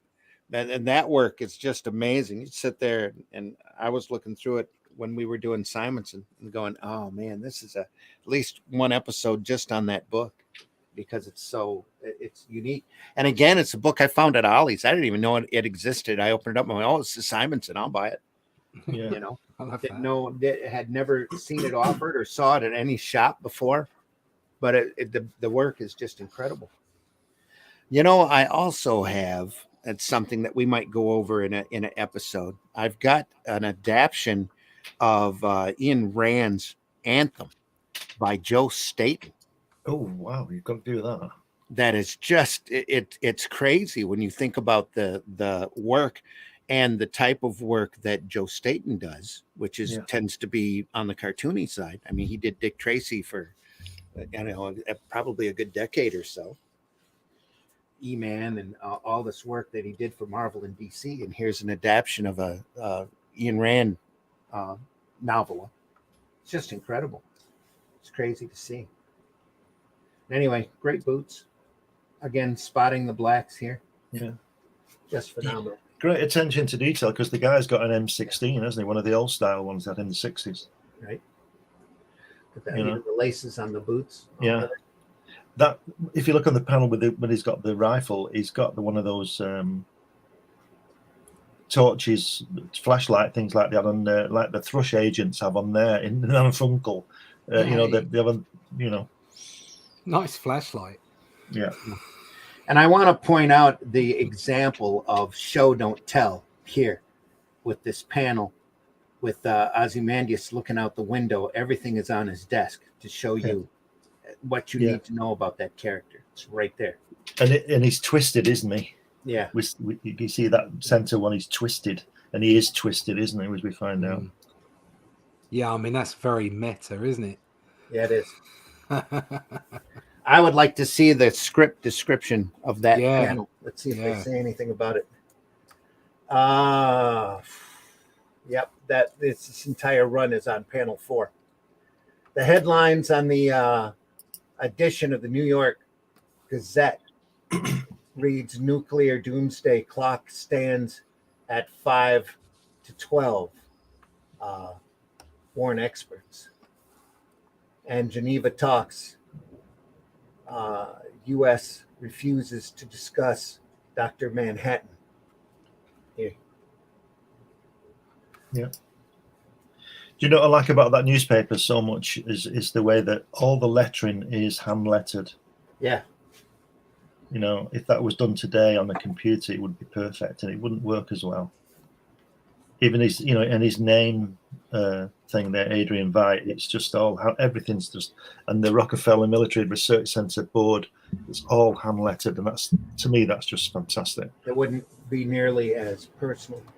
And yet here we have looks like this was typeset on the computer screen. Like everything from the fold of the newspaper as it like slightly curls up at the end to the, just you don't see that. The You wouldn't see imperfectness that of it, because he definitely didn't use a ruler lining that newspaper. It's beautiful. Yeah. Looks like it's all freehand, doesn't it? Yep. Everything else is just reference. Adrian's desk set features the symbol. It features the stylized head of a pharaoh. The significance of this. Just looking at. Sorry. Well, the significance of this item will become apparent later on. Yeah. Go ahead. I'm just looking at that. I'm looking at the actual book now, the printed book. That screen. It is hand done. It's got the lines on it. On the screen of that, where the last panel there, where he's got his back to you.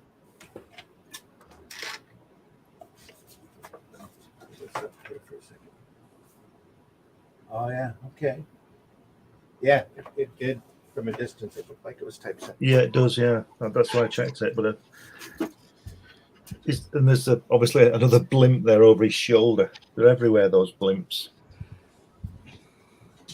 It's wonderful. Yeah, it's wonderful.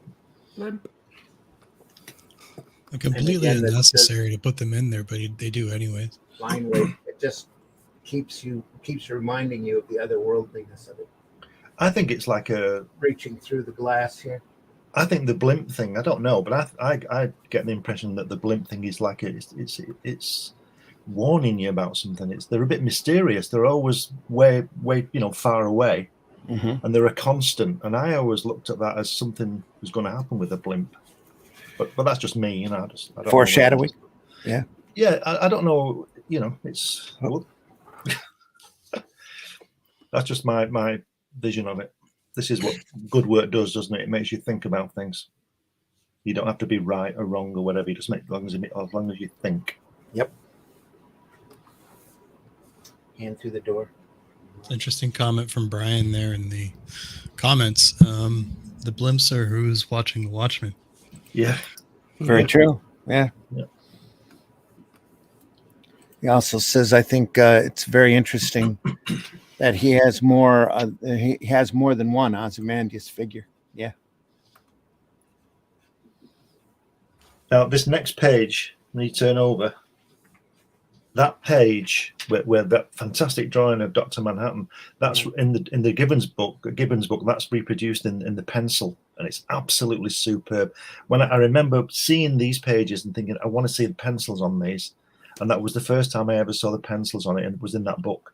And that page is in the book in the pencil. Don't know whether you can find it, Randy. Give me a page number if you have it. I'll try. It's where are we? The pages aren't numbered anyway, but it is. There it is. It's about 30 pages in, I think. He reproduces it with the printed page. Okay. It's about half. It's about half an inch in that book. And All the different Rorschachs, all the different comedians. Ozzy. All the great different Dr. Manhattan. It's past all the thumbnails. It's absolutely brilliant. But there's no the page numbers aren't on the book, so there's no way of telling you. There's the pencils for page 3, I think it is. It's if you go to you want to go about another 10 pages, 15 pages past that, you'll get to it. There's the Yeah. roughs to the pencils to the color notations. And that's interesting here. The purple of this suit mixed with the character really driving home the point that that's that guy.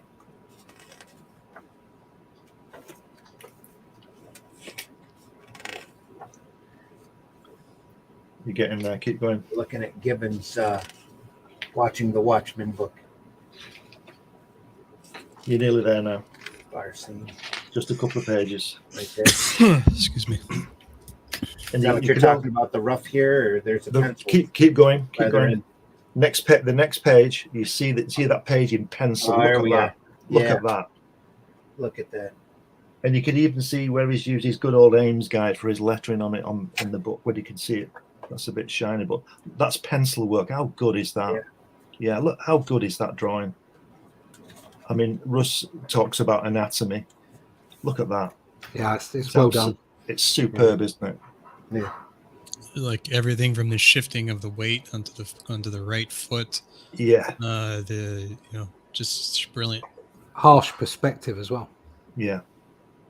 But isn't it great that when you turn over, you see Rorschach and you look up, it makes you look up to this, 50-foot high guy, Mm-hmm. I mean, I bet one of the challenges there was like, how can I draw this without revealing too much? I know we're seeing Strategically later. placed arm right there too. Yeah. It's fantastic, isn't it? Well, nothing like, like from Rorschach's perspective, you just be like, obviously he's used to it, but he's got to be coming into the room being like, oh, That's a massive arse in front of me. Yeah. But at least there's a cock blocker. Let me duck.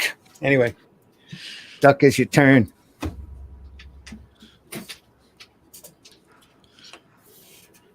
It's also something you have to say that Snyder didn't hide from shy from in the movie. No, he didn't. Is that he wasn't afraid to show you the Manhattan had gotten to a point where he didn't give a crap about clothes. Didn't feel they were necessary. No more useful than a bodysuit, as far as he was concerned. Yeah. And again, here you're still getting a lot of strategic coverage on the nudity. There are a couple panels later on that it doesn't matter, and he's full front. But to start with, this is the attention right there. Is the fact that he's large, he's blue, and he's naked. Lovely inking as well around the power, the energy that's going on at the top there with his finger in the machinery. Yeah. Yep, beautifully done. Again.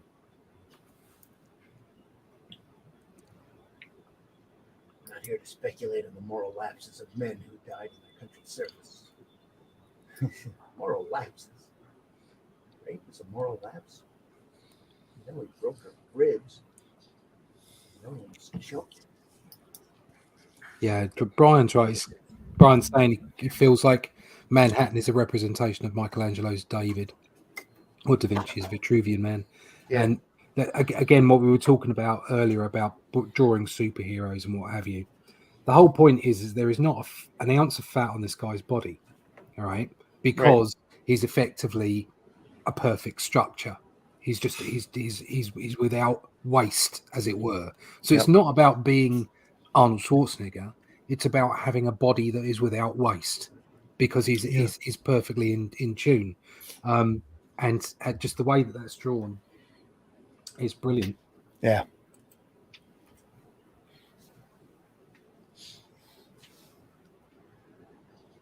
There had to be some thought into the shape of Dr. Manhattan's skull, the eyebrows,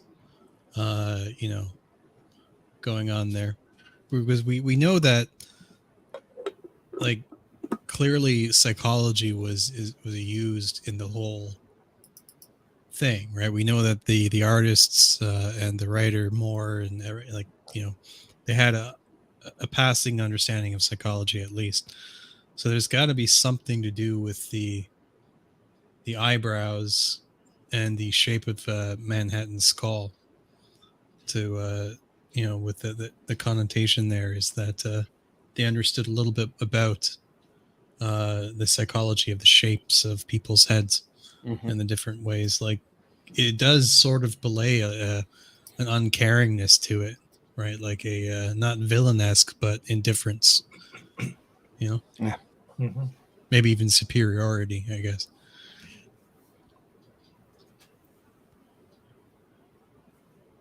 I love that the way the girl's hair is falling on her shoulder on that top panel on the left-hand page. Yeah. There's real weight. Yeah, there's real weight to that hair. She Yep. must have really thick hair, you know. Then again, it's fascinating how light the line weight is on Dr. Manhattan compared to the heaviness of Rorschach here. Yeah. You can see that the contrast is incredibly obvious here. Also, just works really well, and she's neutral.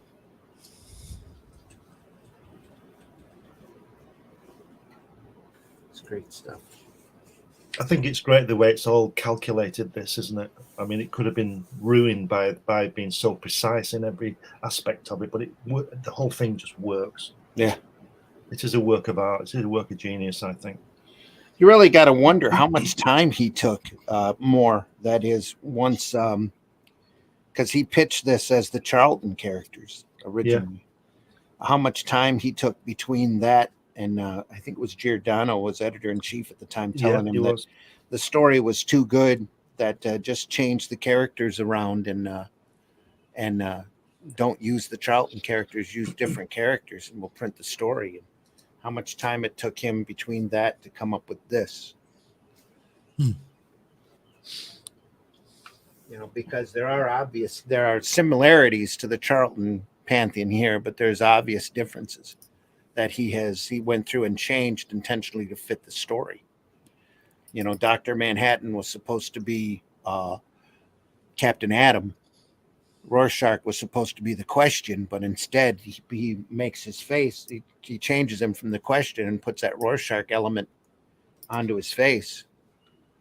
That just, you know, we've said it a lot with this, but it's just sheer genius, you know, that he took on to that. But they say necessity is the mother of invention. Yeah. Yep. So they necessitated the need just for the creativity in this is, you know, alone is just crazy. Does it say anywhere how long it took them to produce the book? I don't know, but towards the end, they got notorious with blowing deadlines. I remember that.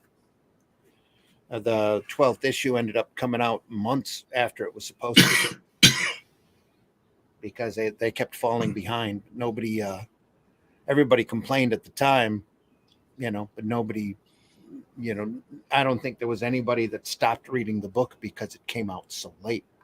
Mm-hmm.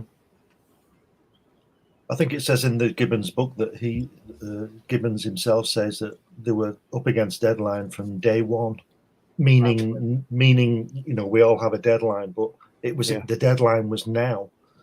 And he used to get these, it got to the point where I think at the time, I'm not sure about this, but I think Moore lived about 50 miles away from Dave Gibbons, and he would send scripts over in a taxi, right, to get it there fast, to get it there in an hour. You know, rather than post it or whatever. Yeah, I think that's right. I think that's in his book. You know, I have a theory about schedules, and that is they're much like attics. What happens is when you buy a house and you move to a bigger house, all that happens is you fill it up with more crap. Yeah. Okay. Yeah. And schedules and the internet and email and all that kind of stuff. Schedules are always tight, and now, instead of it being easier because you have, you know, or in fact, effectively instant communication and ways of managing a schedule so much easier now because distances mean nothing. Mm-hmm. All that happens is the schedules get tightened even further. Yeah, and people get lax. Yeah, I agree.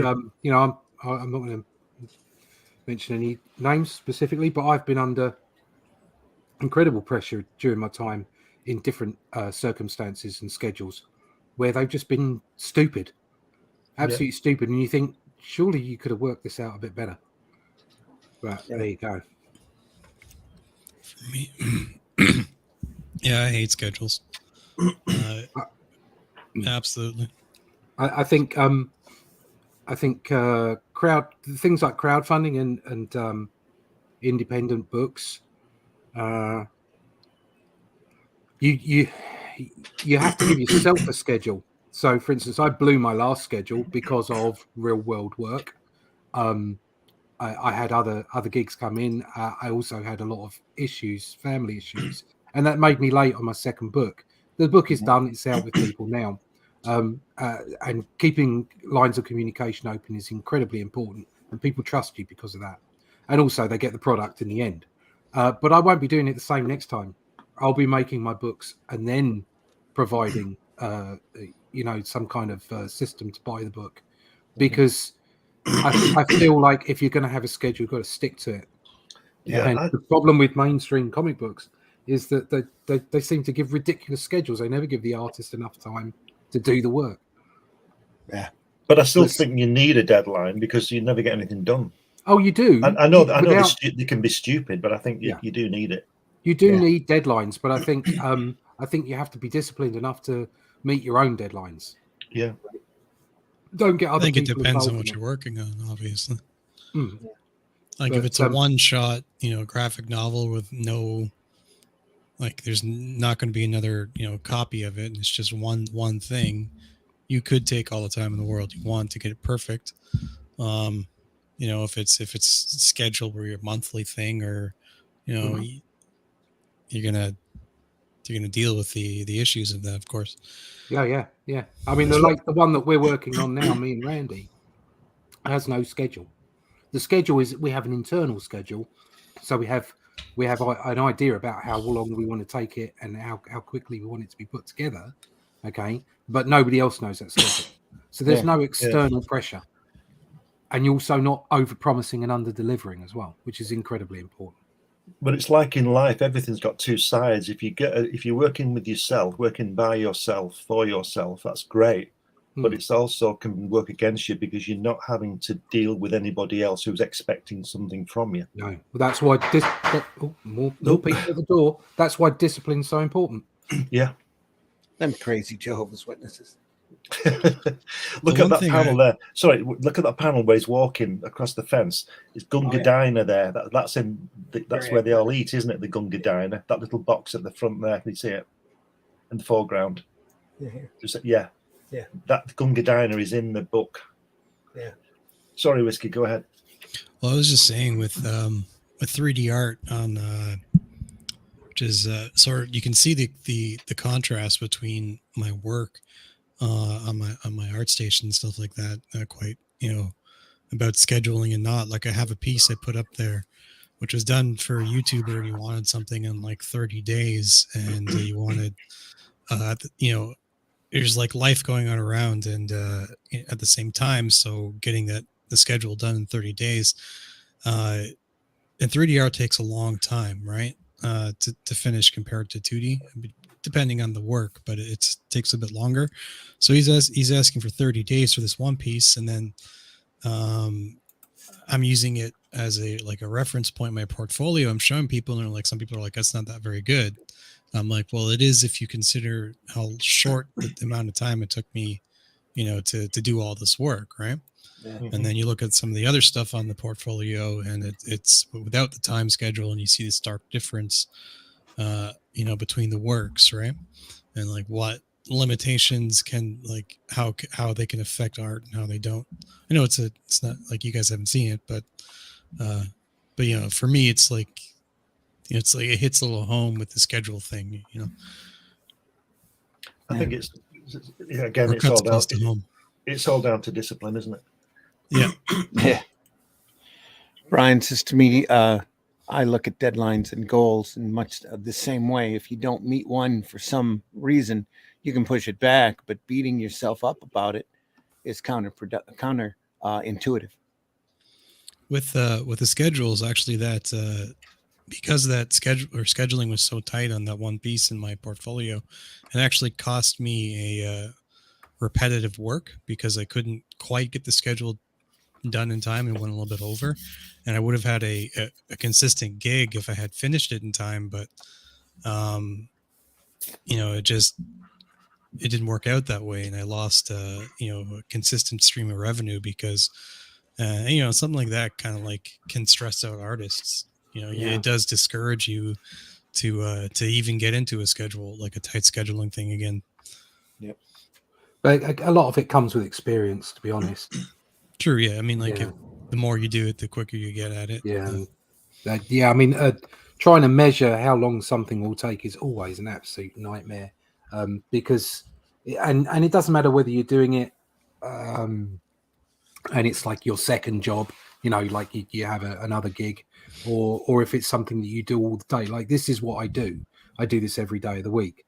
But it's still difficult to give definitive times. You can say, okay, I can do anywhere between 1 and 3 pages of pencils a day, depending on the kind of content, depending on the kind of story, and depending on the kind of work.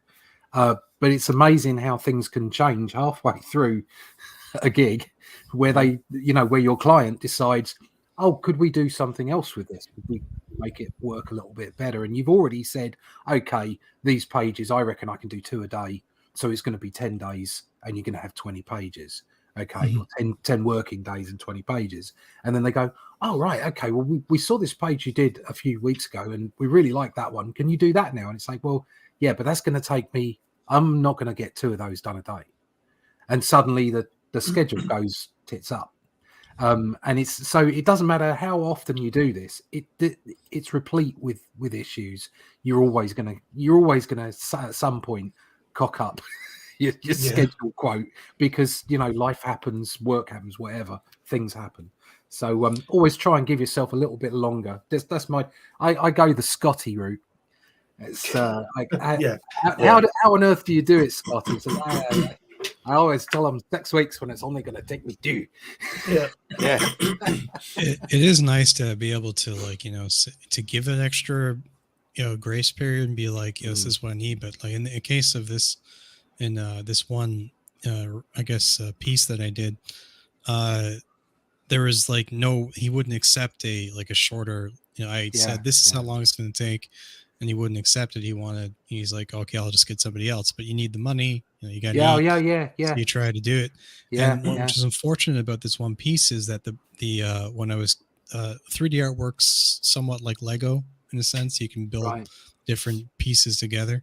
And during the compiling process, it generated some issues with the artifacts. So I had to go back once it was all compiled, which takes a very long time for the computer to process all the information and render it together. So it's like moving millions upon millions of polygons and joining them. And there was an issue with the resolution of it. So I had to go back and spend like a whole another couple days doing it all over again, just the compile process. And he's asking for the stuff. And he's like, where is it? Like, you said you're almost done. And I'm like, which cost me the gig in the end. And I'm like, if he had just accepted the fact that it would have taken slightly longer than he wanted, and maybe planned the release of the thing for the following month, I wouldn't have lost the gig. I wouldn't have soured the relationship. The bridge wouldn't be burned there. Everything would have been smoother, but just, as you say, it is what it is, right? I don't know the situation, but maybe he couldn't do that. Maybe he couldn't change it to give you more time. Maybe there was other aspects going on that he needed to fulfill. But I don't know. It's your story. It's possible, but I'm always, I'm always wary of people that say, "Oh, I've only got this amount." I get it a lot as well. Oh, we've only got this amount of time to do a job, and it's like, well, why? Why didn't you plan it better? Why didn't you work it out better? Why didn't you put more time into it? And often, the creative team is the team that gets the crappy end of the stick. It's like, oh, can you do this in 2 days? And it's like, what do you want? You want Michelangelo's David in 2 days? Sorry, no, that's not the way it works. I can get you a much smaller version in 2 days. Okay, there's 3 options. It's like, do you want it fast? Do you want it cheap? Or do you want it well done? Pick 2. Right. Because you're not going to get all 3. All right. And people don't. They just like their brain fuses up. And it's a bit of a bee in my bonnet, because it's often the creative team that end up having to pull in, do basically 3 a.m. in the morning to get the job done. Yeah. Well, I told you before, in my career in graphics, I had a guy come to me, a marketing guy, allegedly. He was a good marketing guy. He had a degree in geology. Figure that All right. one out. Okay. Yeah. So yeah. he knew what he was talking about. Absolutely. I was 20 years older than him. I'd been doing my job longer than he'd been alive, and he came into the studio to me, and we had a little disagreement because listen to this. He wanted a 3-page printed leaflet, and he just you can did have not. 4 pages, and one of them can be blank. That's Well, the way that's it what works. I said. I showed him. I got a piece of paper and folded it. I said, "This is not me doing this. This is God. This is the way God works it out. I'm just a tool." I folded it in half, and there's 4 pages. I folded it again. There was 8 pages, and he couldn't work it out, and he disagreed with me. And he went to my boss, and my boss said, "Glenn's right." And he never came in and said, "You're right." He just went, and you just think, "This is what you're up against. This is why your deadlines are so tight, because imbeciles like that don't understand." Yeah, and they go out promising stuff to other people before. That's the trouble. Yeah. Well, Before we turn this page to the last page, sorry to interrupt you. We're not into we're production here land for a while. There. We are really pressing the 2-hour mark at this point. Okay. Speaking This about panel, deadlines. 1986. This panel sums up comics, the situation in comics, especially the 90s. As she says, "You remember that costume with that stupid little short skirt and the necklace or the neckline going down to the navel? God, that was so dreadful." And then Dan's walking behind her, And he goes, "God, yes, Yeah. dreadful." That was all. They had that exact terrible. scene in the film, didn't they? Yeah. They had that in the, and he acted that so well. It was like, oh yeah, awful. And here They were, she goes. they were at dinner together, weren't they? They were at dinner Yeah. together, and she said, "Oh, Yeah, do they you went to remember that dinner. awful costume." And he went, "Oh yeah, it was dreadful." Yeah, it was awful. Because when I think back, why did we do it?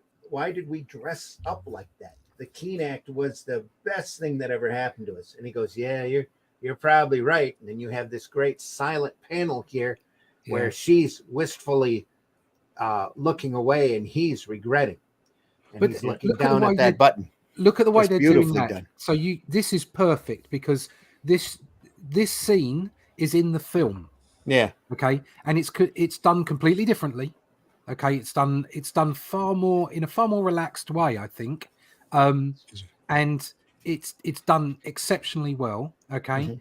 and then you've got this scene in the comic as well. If you could turn the page. I can turn the page. Turn the page.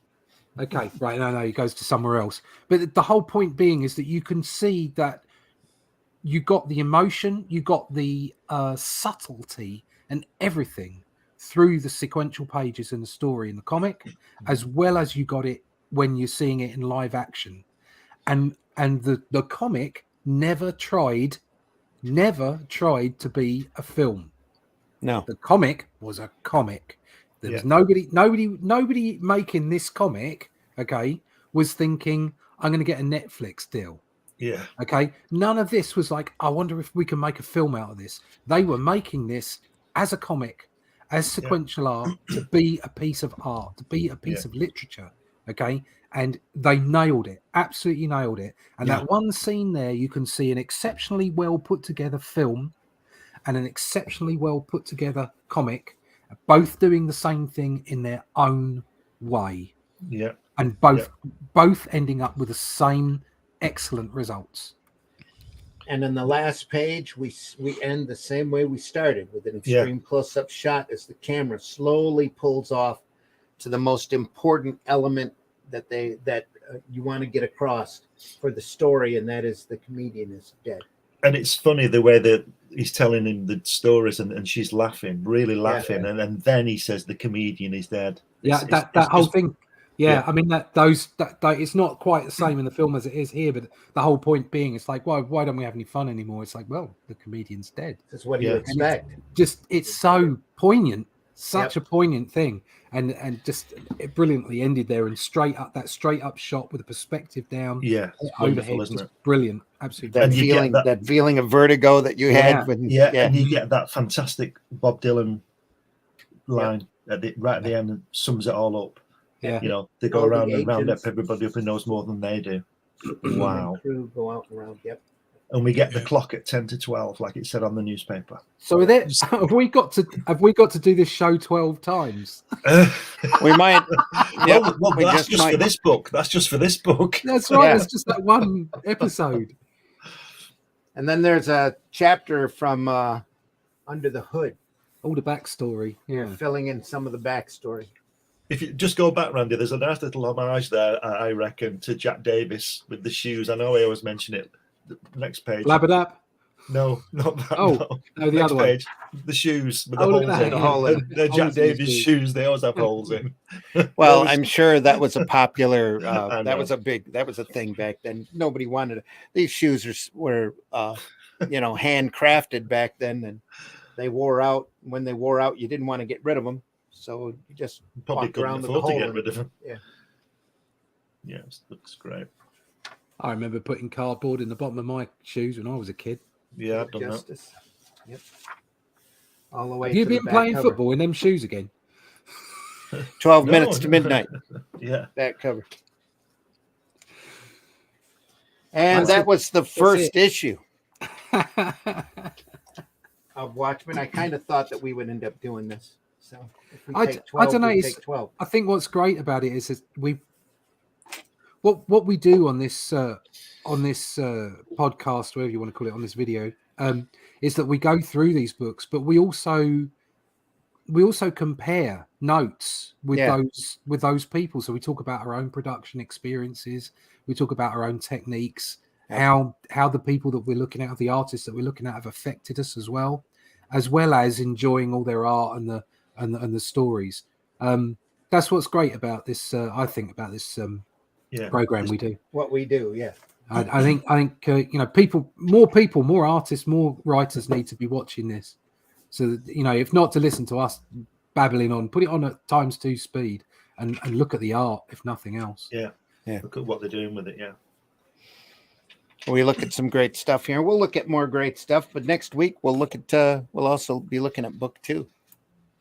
So There we'll you go. see how far we get. Sounds good to me. Well, hopefully I can make it next time, gentlemen. Yeah, I That would hope be you cool. can Yeah, too. hope We- we can, folks, yeah. We've been looking through the Watchmen annotated, so plus the watching the Watchmen by Dave Gibbons. We do this because we love it. We love talking about this stuff, and if there's anything else out there you want to see us cover, feel free to drop us a comment. Yeah, give us a list. Give us a We- list. We ain't going anywhere. We're going to be doing this for a while. Yeah. Well, it might be a few months. I kind of figured it was. That's why I wanted to start at the start of May. So we'll see how it goes. It might be 6 episodes. It might be 12.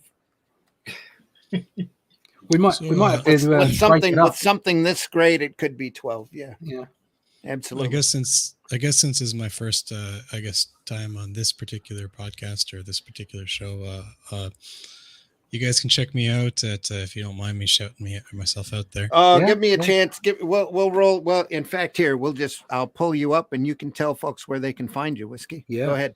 Oh, okay. So you can find me on excuse me.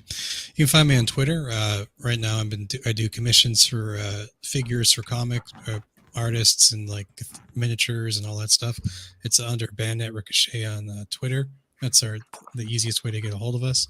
We don't have a website up yet, but all the artwork some of the artwork is there, and I have through that there's a link to ArtStation you can check out, and it's just Bandit and Ricochet miniatures, and we do figures, we do all kinds of stuff. We can walk you through everything from production to getting your figures made, and do that. And some of the other stuff we're working on on the side is a full tabletop board game we're calling Banner, Steed, and Lance. It's a medieval, a love letter to the medieval age, but with slight fantasy elements. And so come check us out. If you need something made, this is what we do. Sweet. I was muted there for a sec. Russ, tell folks how they can find you. Yeah, you can find me in the pages of Hero Time Presents Batman over in UK and the Europe. I think there's a new issue coming out next week. You can also find me in the pages of Doctor Who magazine very soon. There's a new story coming up. Also, my own creation, Only Death Can Save Us. You can pick that up on Amazon, on all good book resellers, or you can go to my website, russleach.com, and there's other stuff there, like merch and all kinds of bits and pieces that you can pick up. If you want to find out more about me, you can go to russleach.com and go to all my social medias. Most important, if you can go to Instagram, sign up there and follow me on Instagram, and I'll drop a piece of art every day, whether it's archived art or new art. Or you can sign up to my email list, and I can tell you about upcoming projects. Don't worry, I don't fill your inbox up with rubbish. But other than that, just come and check me out over at russleach.com. Sweet. Glenn, tell folks how they can find you. Yeah, on the usual social media platforms, Facebook, Instagram, Twitter, things like that. But coming at the end of this month is this book published by New Haven, which is details my 2 trips to meet Jack Kirby many years ago, and it's all full of pictures and everything. It's my personal journey to see the King of Comics. Also from New Haven in the summer sometime, I'm not sure exactly when, but issue 2 of Hatch, my creation cartoon character, will be available. The Jack Kirby book and this will be on from all major stores throughout the world, I'm told. So that's one to look forward to. And also you can get me on this magazine I produced called Comics Unlimited, which is a 100-page magazine about comics, artwork, articles, interviews, all that kind of thing. And there's the guy we've just been talking about. But yeah, you can get me, or you can just Google me and you can find ways to contact me if you want to. Cool. Folks, I've been your host, Randy Zimmerman. We do this every Friday morning starting at 5 a.m. Eastern Standard Time. You're more than welcome to join us if you are into comics, if you work in this wonderful art form that we're in and you're up this early in the morning or mid-morning, you're welcome to join us. So just contact me. You can get a hold of me on Facebook rather easily. That's probably the best way to find me. We have a little group over there where I drop the link in and all of that. And we'll keep going. Brian says I'm stream ready, by the way. So send me a link sometime and give me a heads up. All right, we'll do, Brian. Maybe we'll have you on starting next week. So if you want to have me play through that tabletop game on my Twitch stream, I'm willing. Brian has a Twitch stream where he plays video games. So I thought I recognized Russ's voice as well. Go ahead. We're far out from play testing. Yeah, about a year maybe. I'd say Gotcha. Before we get a physical copy out. Carlos, Carlos, thank you for listening. Carlos. Thank you so much. We're going through this classic Watchmen stuff. We'll be back here next week to go through issue 2, and who knows how much farther than that. This Sunday, we do Sunday Funnies, Sunday morning, 9 a.m. Eastern time. This Sunday, we're going to talk more about some oddball superheroes, some what I call the second banana superhero. So it's a return of the second banana superhero. I found a book of the League of Regrettable Superheroes that we will go through. Some great, insane characters, just part of the fun of comics in the golden and silver age. So you don't want to miss that. Sunday Funnies. You don't. You don't want to miss that. No. Comics by Night and Sunday Funnies are archived over at the Indie Comics Network channel on YouTube, where you can go if this is the first time you've seen the program, and we're gaining new viewers all the time. If you like this, make sure you tell your friends too that we do this stuff, and you're welcome to join in the chat. You're welcome to come on the air if you want to come on and talk about this stuff. We welcome all input on this.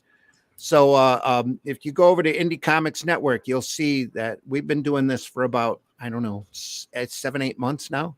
Yeah, must be. I think, and there's lots and lots of episodes over there. We've covered Steranko and Byrne and Simonson, just people that we love. Alex Toth, Alex Nino last week. Just some phenomenal masters out there, and there's a lot more to come. Yeah. So, and there's such a wide range of work out there that deserves to be looked at. That we'll be doing this for quite a while. It's an education. Everybody learns. Everybody, you can't be an artist and not be picking stuff up. So and learning with everything that you do. It's all part of being an artist.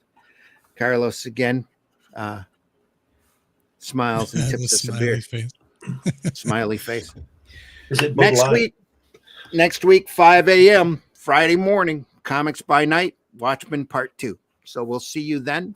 We wish you the very best. Have a great weekend. I'll be working all weekend. I got signs and shirts, and I got to get around to that script for Russ here one of these days, real soon. Deadline. It's on my deadline. Yeah. Tuesday. You'll have it. Don't worry. Deadline Tuesday, Randy. I'm still Deadline. knee deep in Doctor Who at the moment. So There we are. All right. As we step out the door, one more comment from Brian. My Twitch stream, I do map making and D&D related stuff on one channel and my other channel for video games. LOL.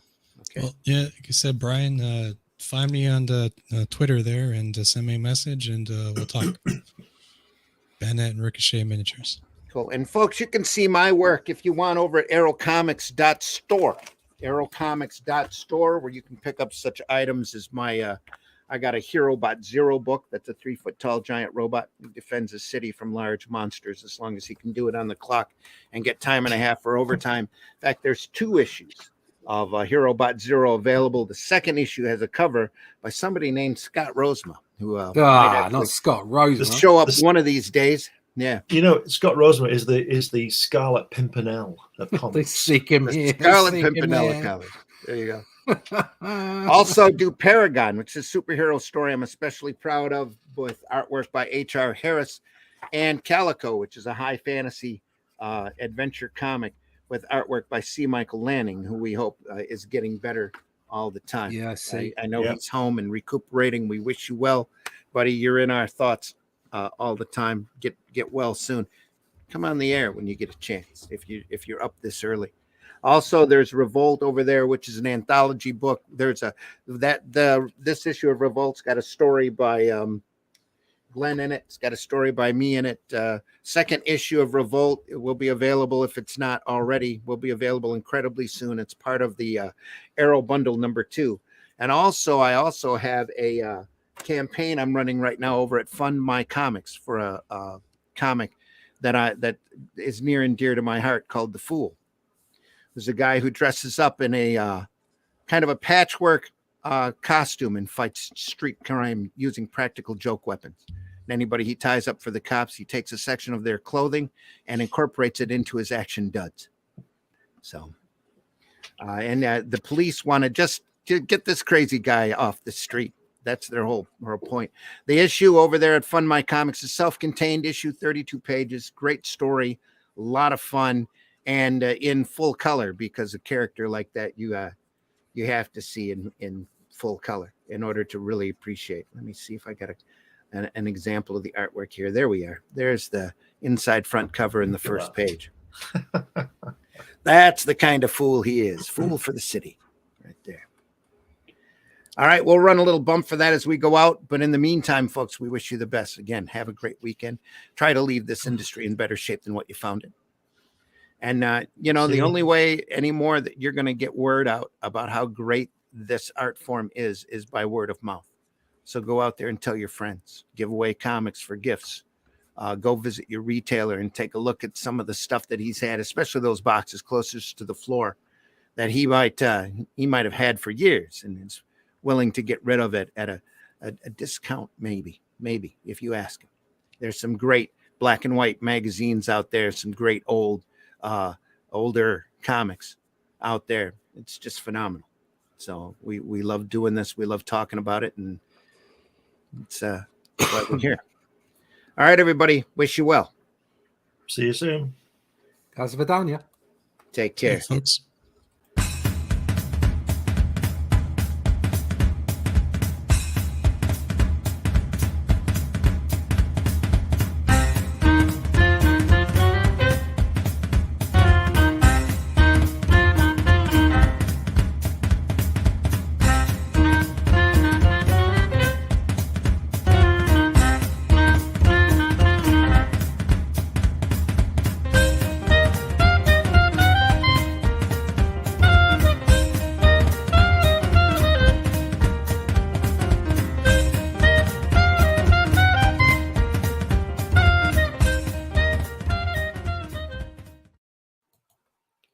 The views and opinions expressed within the video content found on the Indie Comics Network are those of the speakers and do not necessarily reflect the views or positions of the Indie Comics Network or its sponsors.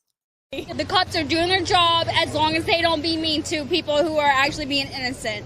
Then I'm all gravy, baby.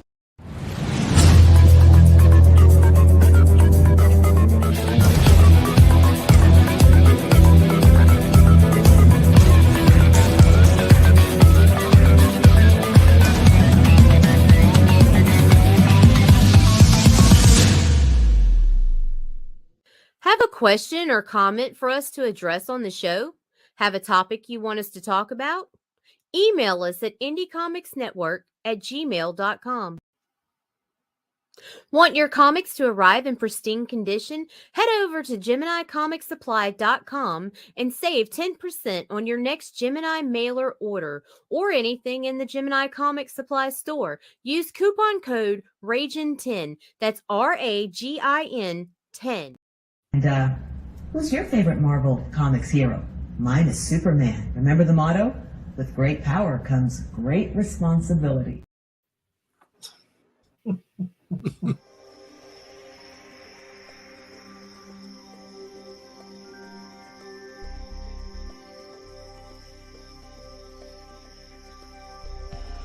What was that? This is not a charade. We need total concentration. Now, once again, this time, with theory. Some men just want to watch the world burn. Can't nobody tell me nothing. How dare you? Get off my lawn.